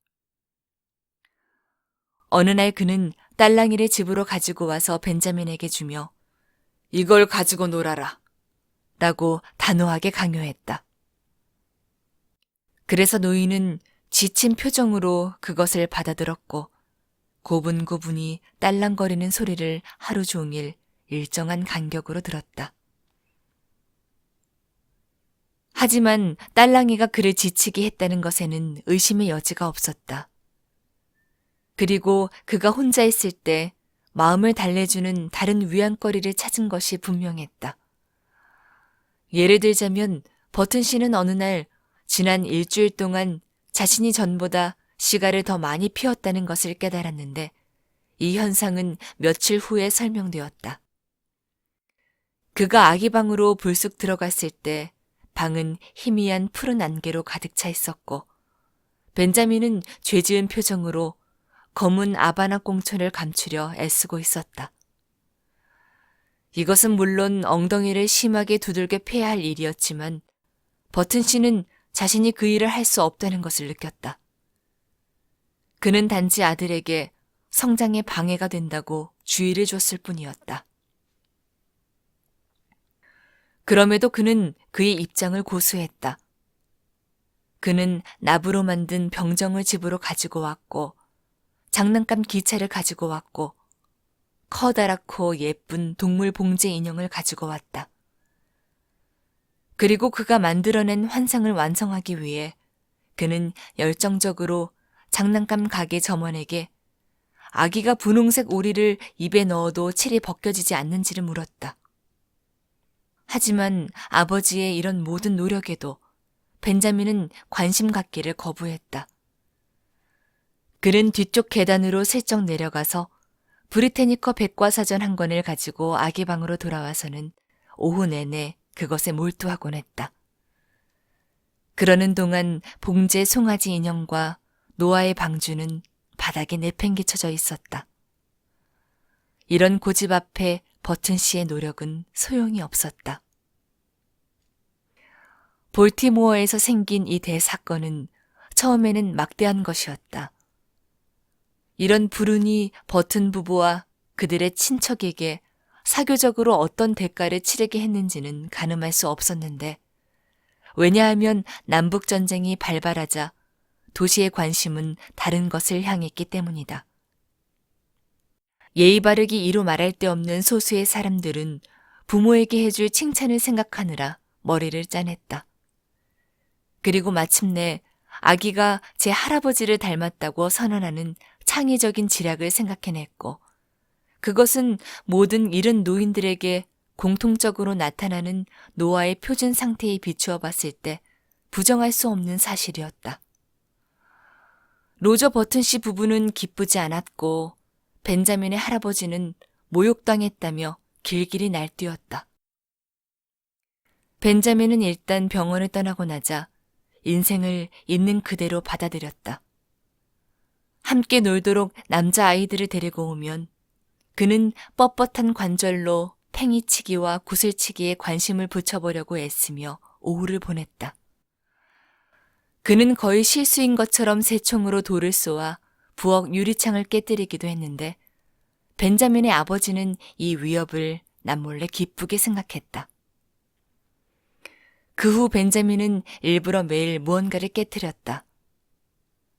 그러나 그가 이런 일을 하는 것은 단지 다른 사람들이 그에게 그것을 기대해서이고 그가 천성적으로 마음 씀씀이가 자상해서 그런 것이다. 그의 할아버지가 가졌던 초반의 반감이 조금씩 사라지자 벤자민과 그 신사는 서로가 곁에 있는 것에 큰 기쁨을 느꼈다. 그들은 몇 시간이고 앉아서 나이로 보나 경험으로 보나 서로 동떨어졌지만 마치 오랜 친구처럼 천천히 일어나는 그날의 사건들에 대해 지칠 줄도 모르고 몸이 건조하게 이야기를 나누곤 했다.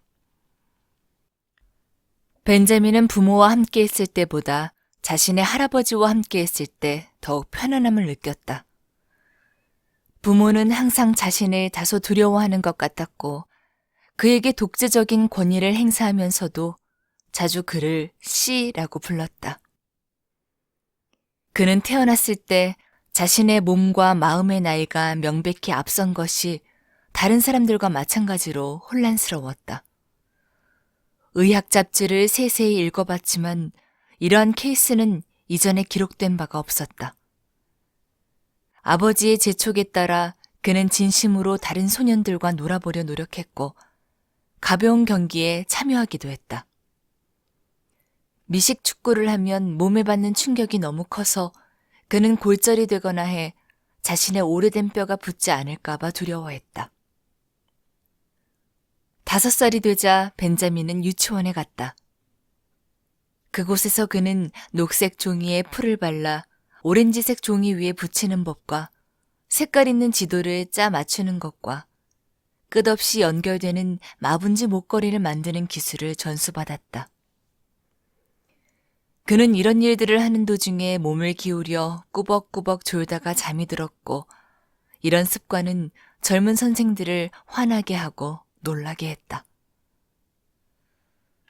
한시름 놓게도 그녀는 벤자민의 부모에게 불평을 했고 벤자민은 학교에서 쫓겨났다.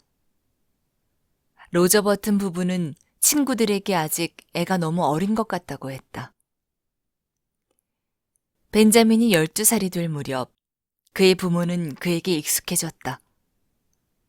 실제로 습관의 힘이란 무척 강한 것이어서 그들은 벤자민이 다른 아이들과 다르다는 것을 더는 느끼지 못했다. 하지만 그의 12번째 생일로부터 몇 주 후 어느 날, 벤자민은 거울을 보다가 깜짝 놀랄 만한 것을 발견했다. 아니, 발견했다고 생각했다. 그의 눈이 그를 속이는 건가? 아니면 그의 머리카락이 12년 인생 동안 흰 머리를 감추려고 했던 염색에 못 이겨 흰색에서 철회색으로 변한 걸까? 그의 얼굴을 그물처럼 덮고 있던 주름들이 옅어진 걸까? 겨울이라 얼굴색이 불그스름해진 걸 감안하더라도 피부가 더 건강하고 탱탱해진 것일까? 그는 뭐라고 말할 수 없었다. 그는 자신이 더 이상 구부정하지 않고 생애 초반보다 신체 조건이 향상되었음을 깨달았다. 어떻게 이런 일이? 그는 혼자 생각했다. 더 정확히 말하면 감히 생각할 수 없었다. 벤자민은 아버지에게 갔다. 제가 자랐어요. 그는 단호하게 선언했다. 저도 긴 바지를 입고 싶어요. 그의 아버지는 머뭇거렸다.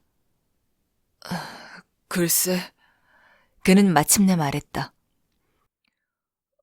나는 잘 모르겠는데 14살은 되어야 긴 바지를 입는데 너는 아직 12살이잖니. 하지만 아버지도 인정하셔야 할걸요. 벤자민이 항의했다. 제가 나이에 비해 덩치가 크다는 걸요. 그의 아버지는 벤자민을 환상에 지나지 않은 생각에 잠겨 바라보았다. 꼭 그렇지만은 않은 것 같구나. 그는 말했다. 나도 12살 때 너만큼 컸거든. 이것은 사실이 아니었다. 아들이 정상이라고 믿는 로저 버튼 씨가 자신과 한 암묵적인 합의의 일환일 뿐이었다. 마침내 타협이 이루어졌다. 벤자민은 계속 머리를 염색해야 했다. 자기 또래의 소년들과 놀려고 좀 더 노력해야 했다. 길거리에서 안경을 쓰거나 지팡이를 짚고 다니지 말아야 했다. 이런 양보의 대가로 그는 태어나서 처음으로 긴 바지를 입도록 허락을 받았다.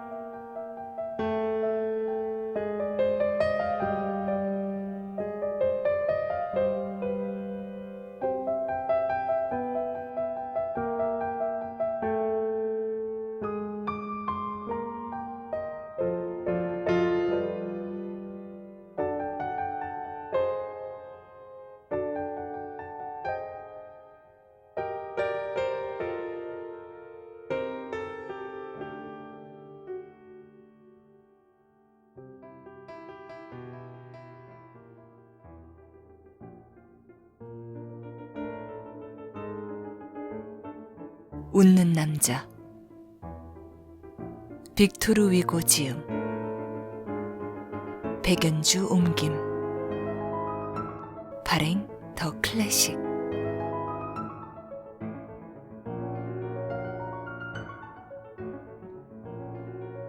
콤프라치코스. 요즘 콤프라치코스라는 단어를 누가 알 것이며 누가 그 의미를 알 수 있을까? 콤프라치코스 또는 콤프라 페케뉴스는 흉측하고 이상한 떠돌이 집단이었는데 17세기에 널리 알려졌다가 18세기에는 잊혔으며 요즘은 아무도 모른다. 콤프라치코스는 독약 사건처럼 전형적인 옛 사회를 드러내주는 하나의 단면이다. 그것들 모두 오래된 인간의 추태를 보여준다. 역사적인 커다란 관점으로 바라보면 콤프라치코스는 노예제도와 깊은 연관이 있다. 형제들에 의해 팔려간 요셉의 이야기는 콤프라치코스의 전설 중 하나다. 콤프라치코스는 스페인과 영국의 형법에도 흔적을 남겼다. 숲속에서 야만인의 발자국을 발견하듯 영국 법률의 모호한 혼란 속 곳곳에서도 그 흉악한 일들의 발자취를 발견하는 것이다. 콤프라치코스는 콤프라 페케뉴스처럼 스페인어인데 어린아이들을 사는 것을 의미하는 합성어다. 콤프라치코스는 어린아이 장사를 했다. 아이들을 사거나 팔았다. 납치하지는 않았다.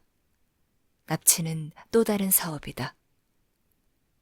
그 아이들로 무엇을 했을까? 괴물을 만들었다. 왜 괴물을 만든 것일까? 웃기 위해서였다. 백성들은 웃기를 원했다. 왕들도 역시 그랬다. 거리 광장에는 고개사가 있어야 하고 왕궁에는 궁중 광대가 있어야 한다. 앞은 튀를 류팽이라 부르고 다른 하나는 트리블레라고 한다. 인간이 즐거움을 얻기 위해 기울이는 노력 가운데 어떤 것은 가끔 철학자의 관심을 끌기도 한다. 이 처음 엿장을 통해 우리가 희미한 윤곽이나마 잡아보려는 것은 무엇인가? 그것은 다음과 같은 제목을 붙여도 될 것 같은 이 책에서 가장 무시무시한 한 장이다. 운수 좋은 이들이 벌이는 불운한 자들에 대한 착취.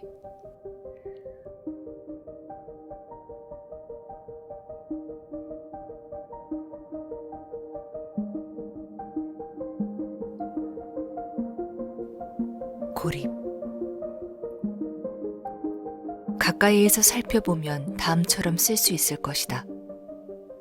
모두 뚫어져 헝겊을 덧댄 흔적이 있지만 두건이 달린 긴 망토를 입고 있었다.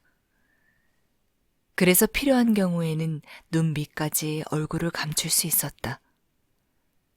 삭풍과 타인의 호기심을 막는데 좋은 물건이었다. 그런 외투를 뒤집어 쓰고도 그들은 민첩하게 행동했다. 대부분은 손수건을 하나씩 머리에 감고 있었는데 터번이 스페인에서 비롯되었다는 것을 알게 해주는 흔적이다. 머리에 그런 치장을 하는 것이 영국에서도 전혀 이상하게 여겨지지 않았다. 그 시절에는 유럽 남부의 것이 북부에서 유행했는데 그런 현상은 아마도 북부가 남부와 싸워 승리한 것과 관련이 있을 것이다. 북부는 패배자임을 인정했다. 무적 함대의 패배 이후 엘리자베스의 궁정에서는 카스티아어가 우아한 은어로 변신했다. 영국 여왕의 궁정에서 영어로 말한다는 것은 거의 충격적인 일이었다. 지배를 당한 사람들의 풍습을 조금 따르는 것은 세련된 피정복자를 대하는 뒤떨어진 문명을 가진 정복자의 버릇이다. 타타르인은 중국인을 찬탄하며 바라보다가 모방했다. 그런 식으로 카스티아의 유행이 영국에 도착했고 대신 스페인에는 영국에 욕심이 스며들었다. 승선하던 무리 중에 하나가 우두머리로 보였다. 그는 알파르가타를 신었고 장식끈과 금박을 입힌 누더기와 외투자락 사이로 물고기 배처럼 번쩍이는 금속 조각을 단 조끼로 지나치게 치장을 했다.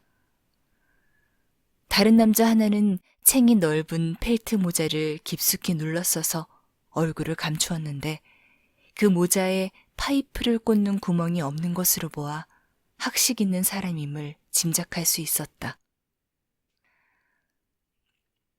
어른 상의가 아이 외투가 된다는 원칙에 따라 무릎까지 내려오는 조종 담당 선원의 거친 반코트를 입은 아이는 몸집이나 키로 봤을 때 10살이나 11살쯤으로 보였다. 그는 맨발이었다. 선장 하나와 선원 둘이 우르카의 선원 전부였다. 우르카는 스페인에서 왔다가 그곳으로 다시 돌아가는 것 같았는데 그 배는 두 해안 사이를 몰래 운항하는 것이 틀림없었다. 배에 승선하는 사람들은 자기들끼리 여러 언어가 섞인 말로 속삭이고 있었다. 카스티아어가 들리는가 싶으면 독일어가 들렸고 또 프랑스어도 들렸다. 웨일스어와 바스크어도 가끔 섞여 들렸다. 은어이거나 일종의 사투리였다. 그들은 여러 민족 출신이지만 같은 집단 소속처럼 보였다. 선원들도 그들과 가까워 보였다. 그들이 출항하는 데에는 약간의 공모가 있었을 것이다. 색깔이 다양한 그 무리는 동료 집단처럼 보였지만 아마 공범자 무리였을지도 모른다. 해가 좀 더 밝아서 좀 더 관심을 가지고 관찰했다면 그 사람들이 묵주와 스카플라레를 누더기 옷자락 밑에 반쯤 감추고 있다는 것을 알아차렸을 것이다. 무리 속의 여인처럼 보이는 사람은 묵주알 크기가 이슬람교 수도승들의 것과 비슷한 로사리오를 끼고 있었는데 네림세프리의 아일랜드 로사리오라는 것을 쉽게 알아차릴 수 있었다. 또 조금 덜 어두웠다면 우르카 뱃머리에 있는 성모와 성자의 황금색 조각상도 볼 수 있었을 것이다. 그것은 바스크인들의 노트르담, 옛 칸타브리아인들의 파나기아와 비슷한 것이었던 모양이다. 뱃머리 밧줄을 매는 기둥으로 사용되는 조각상 아래에는 아직 불을 밝히지 않은 초롱 하나가 있는 것으로 보아 자신들을 감추려고 상당히 조심한다는 것을 알게 해주었다. 초롱은 불을 밝히면 성처녀에게 촛불을 바치는 동시에 바닷길을 비추는 두 가지 용도로 재단에 촛불 역할을 하는 신호등인 셈이었다. 선수의 기울어진 돛대 아래에 있는 길고 굽었으며 날카로운 타이메르는 초승달의 뿔처럼 전면에 튀어나와 있었다. 타이메르가 시작되는 부분인 성처녀 발 아래 역시 성모처럼 황금빛으로 칠한 천사 하나가 날개를 접고 무릎을 꿇은 채 등을 선수 나무판에 기대고 망원경으로 수평선을 바라보고 있었다. 금칠을 하거나 아라베스크 문양을 그려넣은 타이메르에는 물결이 잘 통과하도록 뚫어놓은 커다란 틈과 구멍처럼 낸 창이 있었다. 성모상 아래에는 황금색 대문자로 마투티나, 새벽별이라고 써놓았는데 마투티나는 이 우르카의 이름으로 어둠 때문에 뚜렷하게 보이지 않았다. 절벽 아래에는 여행객들이 가져갈 짐들이 출발을 기다리며 무질서하게 쌓여 있었는데 다리로 사용하는 널빤지 덕분에 선박으로 재빠르게 옮길 수 있었다. 비스킷 몇 포대, 소금에 절인 대구 한 통, 휴대용 수프 한 상자, 화약 3통, 식수 1통, 메가 1통, 타르 1통, 맥주 너댓병, 여러 가닥의 가죽끈으로 단단히 묶인 옷걸이, 작은 여행 가방들, 괴짝들, 횃불을 밝히거나 신호를 보낼 때 쓸 밧줄 부스러기 한 뭉치 등 그런 짐들이었다. 누더기를 걸친 사람들은 유랑 생활의 징표처럼 각자 저마다 여행 가방을 가지고 있었다. 떠돌아다니는 유랑인들은 무엇인가를 항상 소지할 수밖에 없다. 그들도 가끔은 새들처럼 훌쩍 날아가고 싶겠지만 끼니를 이을 수단을 팽개치지 않는 한 불가능한 일이다. 떠돌아다니는 그들은 직업이 무엇이든 연장 괴짝이나 기타 작업 도구를 갖고 다닐 수밖에 없다. 배를 타려는 사람들도 그런 보따리를 지고 있었는데 그것이 거추장스러웠던 건 한두 번이 아니었을 것이다.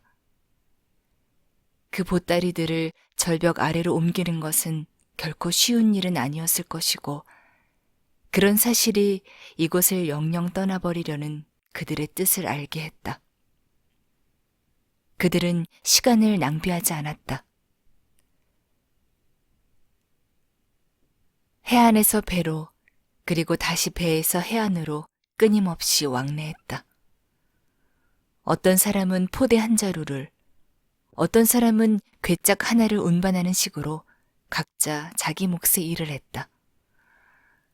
여자로 보이는 사람들도 다른 이들처럼 그 무리에 섞여 일을 했다. 아이에게도 벅찬 일을 시켰다.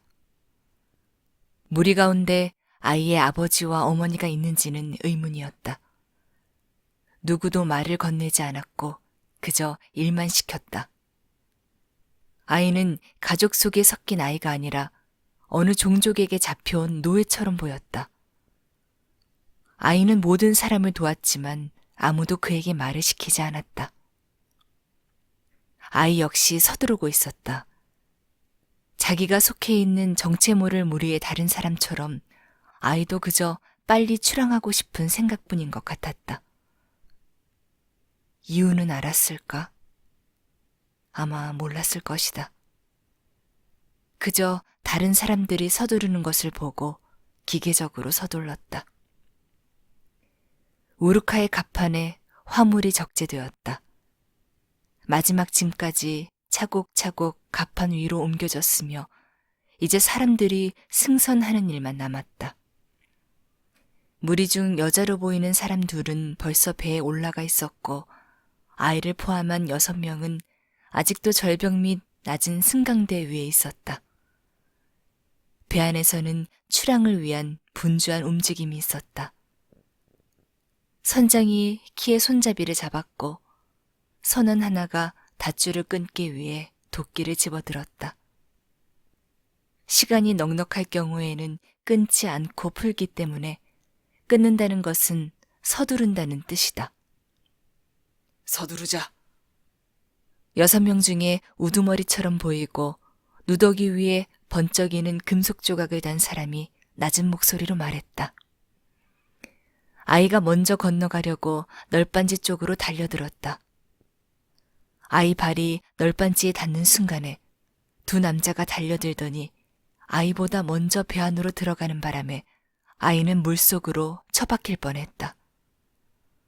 세 번째 남자가 아이를 팔꿈치로 밀어젖히면서 지나가고 네 번째 남자도 그를 주먹으로 밀쳐버리고 세 번째 남자 뒤를 따랐으며 우두머리인 다섯 번째 남자는 껑충 뛰어서 배 안으로 들어갔다. 게다가 배 안으로 뛰어들면서 발꿈치로 널빤지를 밀어 바다에 떨어뜨렸기 때문에 도끼를 맞은 닷줄은 한 번에 끊겼으며 키 손잡이가 빙그르르 돌며 배는 해안을 떠났고 아이는 육지에 남겨졌다.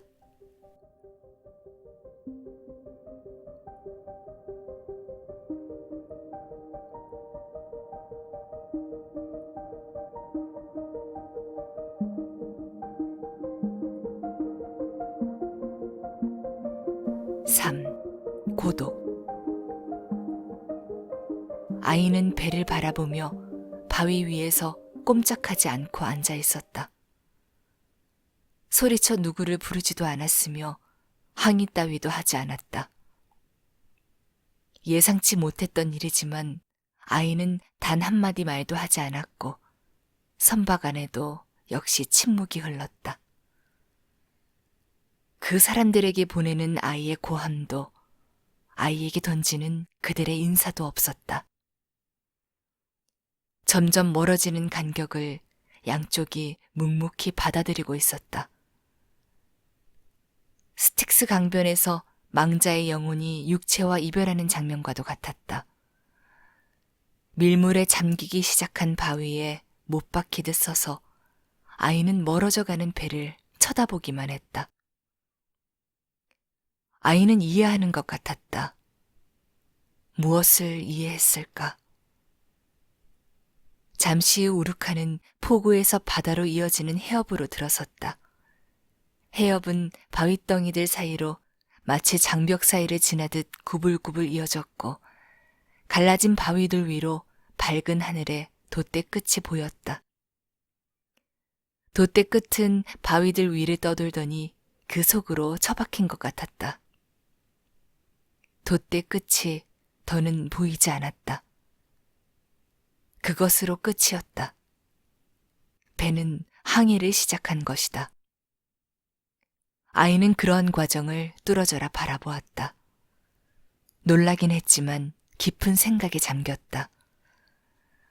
아이는 삶의 어두운 부분을 확인한 것 때문에 놀라움이 더욱 커져만 갔다. 이제 막 인생을 시작하는 이 어린아이 속에 이미 상당한 경험이 있었던 것 같았다. 이미 평가가 시작된 것일지도 모른다. 너무 일찍 다가온 시련은 가끔씩 아이들의 모호한 생각 밑바닥에 무엇인지 모를 무서운 저울을 만들게 하고 가엾은 어린 영혼들은 그런 것으로 신을 평가하게 되는 것이다. 스스로 무고하다고 느끼면서 아이는 받아들였다. 단 한마디의 원망도 없었다. 나무랄 데 없는 사람은 나무라지 않는 법이다. 그렇게 급격하게 글을 내쳤지만 아이는 아무 반응도 보이지 않았다. 내면에 냉각 같은 것을 느낄 뿐이다. 자신의 삶을 시작도 하기 전에 종지부를 찌그러드는 운명의 난폭함 앞에서도 아이는 굽히지 않았다. 아이는 선체로 그런 운명의 벼락을 받아들였다. 비참한 일을 당하면서도 실망하지 않고 살아온 사람으로서 아이는 그를 버린 무리 중에 아무도 아이를 좋아하지 않았으며 아이도 역시 그러했다는 것을 확실하게 알 수 있었을 것이다. 아이는 생각하느라 추위를 잊고 있었는데 갑자기 물이 그의 발을 적셨다. 밀물이었다. 조용한 숨결이 머리카락 사이로 지나갔다. 삭풍이 불고 있었다. 머리끝부터 발끝까지 전율이 이어져 아이는 온몸을 으스스 떨었다. 아이는 주위를 둘러보았다. 그는 혼자였다. 아이에게는 그날까지 이 지구상에 바로 그때 우루카 속에 있던 사람들 말고는 다른 사람들은 없었는데 그 사람들이 사라진 것이다. 이상하게 들리겠지만 아이가 유일하게 알고 있었던 그 사람들이 그를 모르고 있었다는 사실을 덧붙여 두기로 하자. 그들이 누구였는지 아이도 말할 수 없었을 것이다. 그의 유년 시절을 그들 속에서 지나쳐왔지만 아이는 자기가 그들에게 속해 있었다고 느낀 적은 한 번도 없었다.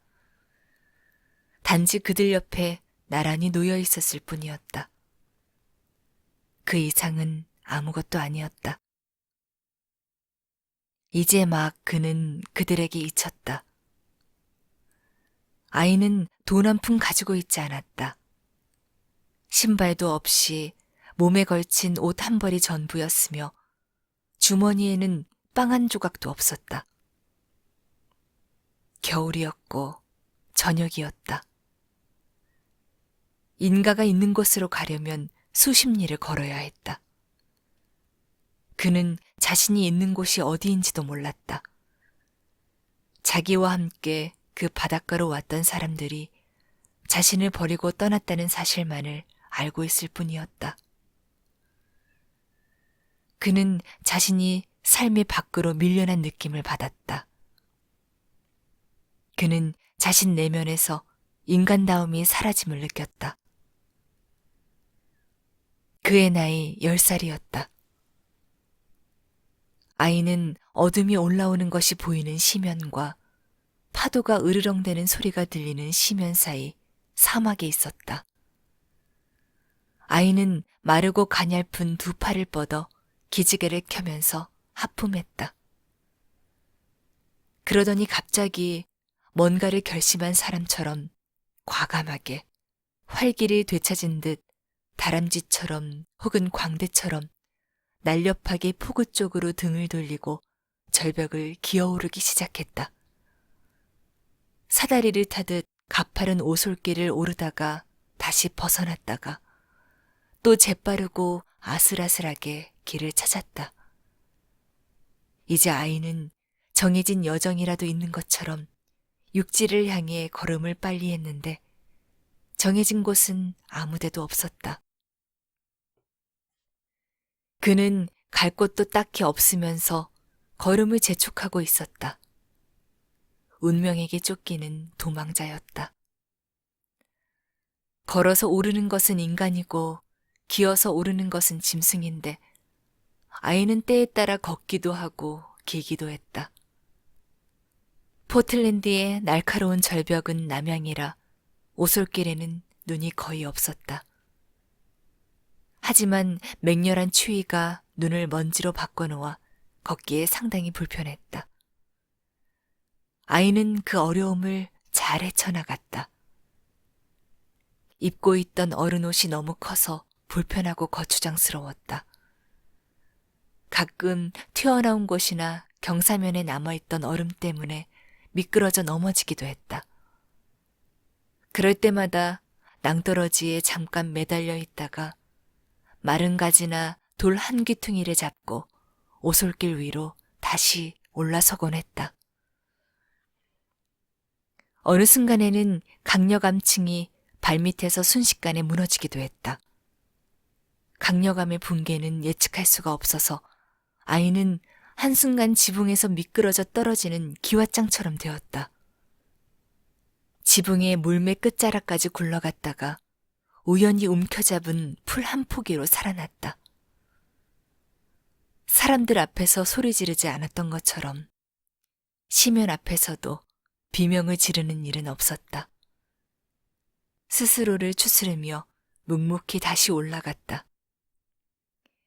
깎아지른 바위산은 높았으며 그 때문에 예측 불가능한 일들을 겪었다. 절벽은 점점 어두워지고 날카로운 바위산은 끝이 없었다. 아이에게서 도망이라도 가는 것처럼 위쪽 시면으로 끊임없이 물러섰다. 아이가 올라가면 갈수록 정상도 함께 오르는 것 같았다. 아이는 올라가면서 하늘과 자신 사이에 둑처럼 가로놓인 검은 갓돌을 뚫어져라 바라보았고 결국 도착했다. 아이는 고원 위로 껑충 뛰어 올라섰다. 상륙했다고 표현해도 무리는 아닌 것이 절벽에서 솟아올랐기 때문이다.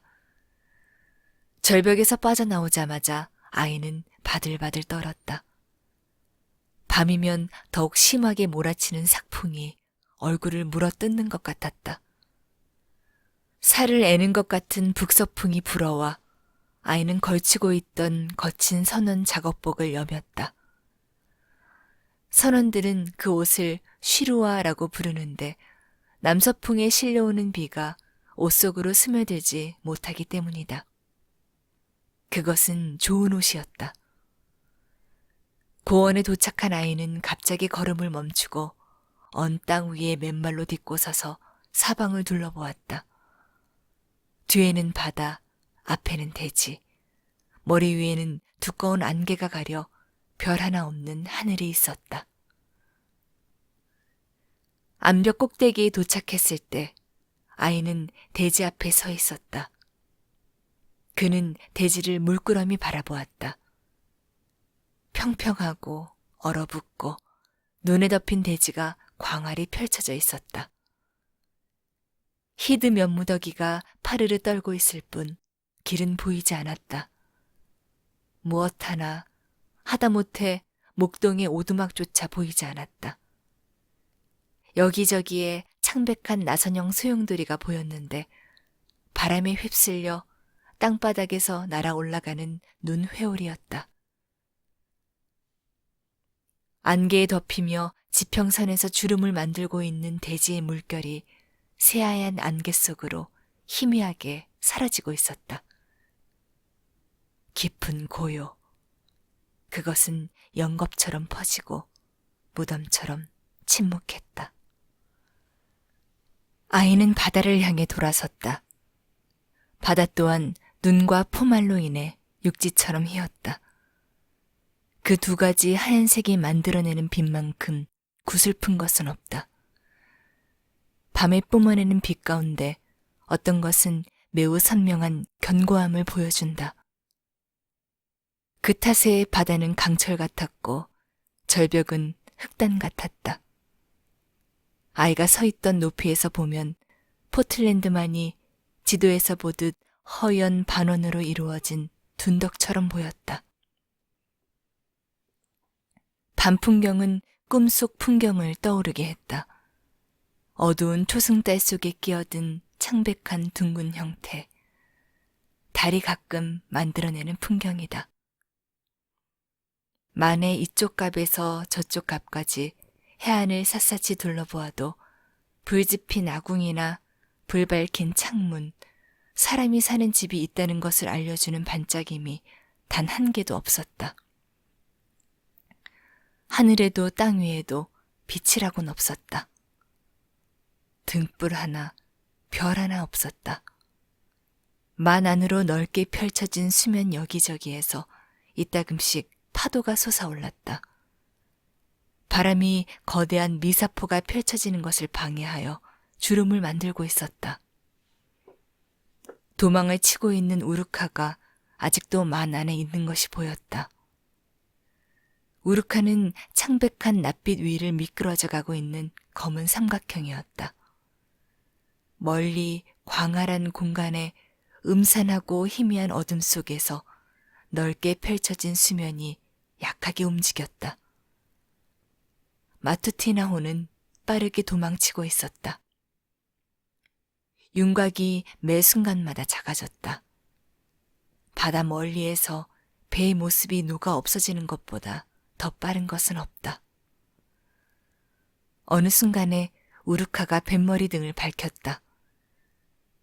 염려스러울 정도로 주위가 어두워져 선장이 불을 밝힐 필요를 느꼈던 모양이다. 그 빛을 바라는 점, 멀리서도 보이는 반짝임은 선박의 높고 긴 형태에 음산하게 들러붙었다. 시신 덮는 천이 일어나 바다 한가운데를 걷는데 손에 별 하나를 든 어떤 사람이 그 밑에서 어슬렁대는 듯 보였다. 공기 중에는 금방이라도 폭풍우가 몰아칠 것 같은 긴장감이 감돌았다. 아이로서는 그런 것을 깨달을 도리가 없었지만 선원이라면 누구나 두려워 떨었을 것이다. 자연의 모든 구성 요소들이 각각 무엇인가로 변하고 평범했던 바람이 사나운 북풍으로 바뀌는 신비한 변화를 직접 볼 것만 같은 불안한 예감에 사로잡히는 순간이었다. 바다가 대양이 되고 모든 힘이 자신의 의지를 드러내며 하찮은 사물이 영혼으로 변하는 것을 곧 보게 될 것이다. 그것에서 공포가 시작된다. 인간의 영혼은 자연의 영혼과 맞닥뜨리는 것을 겁낸다. 하나의 대혼돈이 나타나려 하고 있었다. 바람은 안개를 강타하면서 자기 뒤에 구름을 쌓아 올리고 보통 눈폭풍이라 부르는 파도와 겨울의 무시무시한 비극을 위한 무대장치를 만들고 있었다. 선박들이 귀향하려는 움직임이 점점 활발해졌다. 어느 순간 이후부터 정박지는 더는 한적하지 않았다. 매 순간 불안한 듯 정박지로 서둘러 돌아오는 선박들이 갑 뒤에서 갑작스럽게 나타나곤 했다. 어떤 배들은 포틀랜드 비를 돌아왔고 다른 배들은 세인트 앨번스 헤드를 돌아왔다. 아주 먼 곳에서도 범선들이 돌아오고 있었다. 모두들 앞다퉈 피난처를 찾고 있었다. 남쪽에서는 어둠이 더욱 짙어졌으며 먹구름이 바다로 가까이 다가왔다. 앞으로 불쑥 튀어나온 묵직한 폭풍의 무게가 물결을 음산하게 잠재우고 있었다. 결코 떠날 때가 아니었지만 우르카는 떠났다. 우르카는 뱃머리를 남쪽으로 돌려 이미 만을 벗어나 바다 한가운데 도착한 즈음이었다. 갑자기 질풍이 일어 아직도 선명히 보이는 마투티나호가 바람을 이용하려는 것처럼 돛으로 몸을 감추었다. 음흉하고 사나운 삭풍, 옛 사람들이 갈레른이라고 부르곤 하던 노르와 북서풍이었다. 노르와는 곧바로 우르카에게 열정을 가진 듯했다. 옆면에 잡힌 우르카는 한쪽으로 기울었지만 조금도 망설이지 않고 바다 한가운데를 향해 계속 달려갔다. 여행보다는 탈주가 어울렸고 육지보다는 바다를 덜 무서워하고 바람이 추격하는 것보다 인간이 따라오는 것이 더 무서워서 택한 길이었다. 우르카는 조금씩 작아지면서 수평선으로 깊이 들어갔다. 어둠 속에서 달고 가던 작은 별도 희미해졌다. 우르카는 점점 더 밤과 하나가 되더니 결국은 사라져버렸다. 이번에는 영원히 사라졌다. 아이는 적어도 그렇게 이해한 것 같았다. 그는 바다를 바라보던 시선을 거두어 평원으로, 황무지로, 동산들로 돌렸다. 즉, 혹시라도 살아있는 존재와 만남의 가능성이 있는 공간들을 바라보기 시작했다. 그는 알 수 없는 세계 속에서 걷기 시작했다. 의문들. 아이를 버리고 도망간 사람들은 누구였을까? 그 도망자들이 콤프라치코스였을까? 우리는 앞에서 콤프라치코스, 콤프라페케뉴스, 첼러스 등으로 불리는 남녀 악당들에 대해 윌리엄 3세가 취한 대책과 의회에서 가결한 상세 법안 내용을 이미 이야기했다. 법률은 널리 퍼져 있었다. 콤프라치코스 머리 위로 떨어진 법령으로 대대적인 탈주가 시작되었다. 콤프라치코스뿐만 아니라 온갖 떠돌이들도 다 도망쳤다. 각자 앞다퉈 제주껏 빠져나가고 배를 탔다. 콤프라치코스 대부분은 스페인으로 돌아갔다. 언급한 대로 대다수는 바스크인들이었다. 아동보호법은 초기에 갑자기 아동 유기가 증가되는 특이한 결과를 가져왔다. 그 처벌 법령이 많은 유기아를 만들어냈는데 쉽게 이해되는 일이었다. 어떤 유랑민 집단이든 아이를 데리고 있으면 의심을 받았으며 아이가 있다는 사실 하나만으로도 고발을 당할 수 있었다. 아마 콤프라치코스일 거야. 이것이 주 집정관이나 재판관, 경찰관들 뇌리에 제일 먼저 스치는 생각이었다. 그런 까닭에 마구잡이로 체포와 수색이 이루어졌다. 그저 가난했기 때문에 떠돌며 구걸할 처지인 사람들도 억울하게 콤프라치코스로 몰릴까봐 두려워했다. 비록 콤프라치코스가 아니더라도 힘없는 사람들은 사법의 실수가 없을 거라고 안심할 상황이 아니었다. 게다가 떠돌이 가족들은 무의식적으로 당황하기 마련이다. 콤프라치코스가 규탄받았던 것은 그들이 타인의 아이들을 무자비하게 이용한 탓이다. 하지만 절망과 가난이 너무나 심하게 겹쳐서 아비와 어미라도 아이가 자기 아이라는 걸 증명하기가 쉽지 않았다. 아이를 어떻게 얻었냐는 질문에 신에게서 받은 아이라는 걸 어떤 방법으로 증명할 수 있단 말인가. 아이는 위험물이 되었고 결국 아이를 처분하는 지경에 이르렀다. 혼자 도망치는 것이 훨씬 쉽다.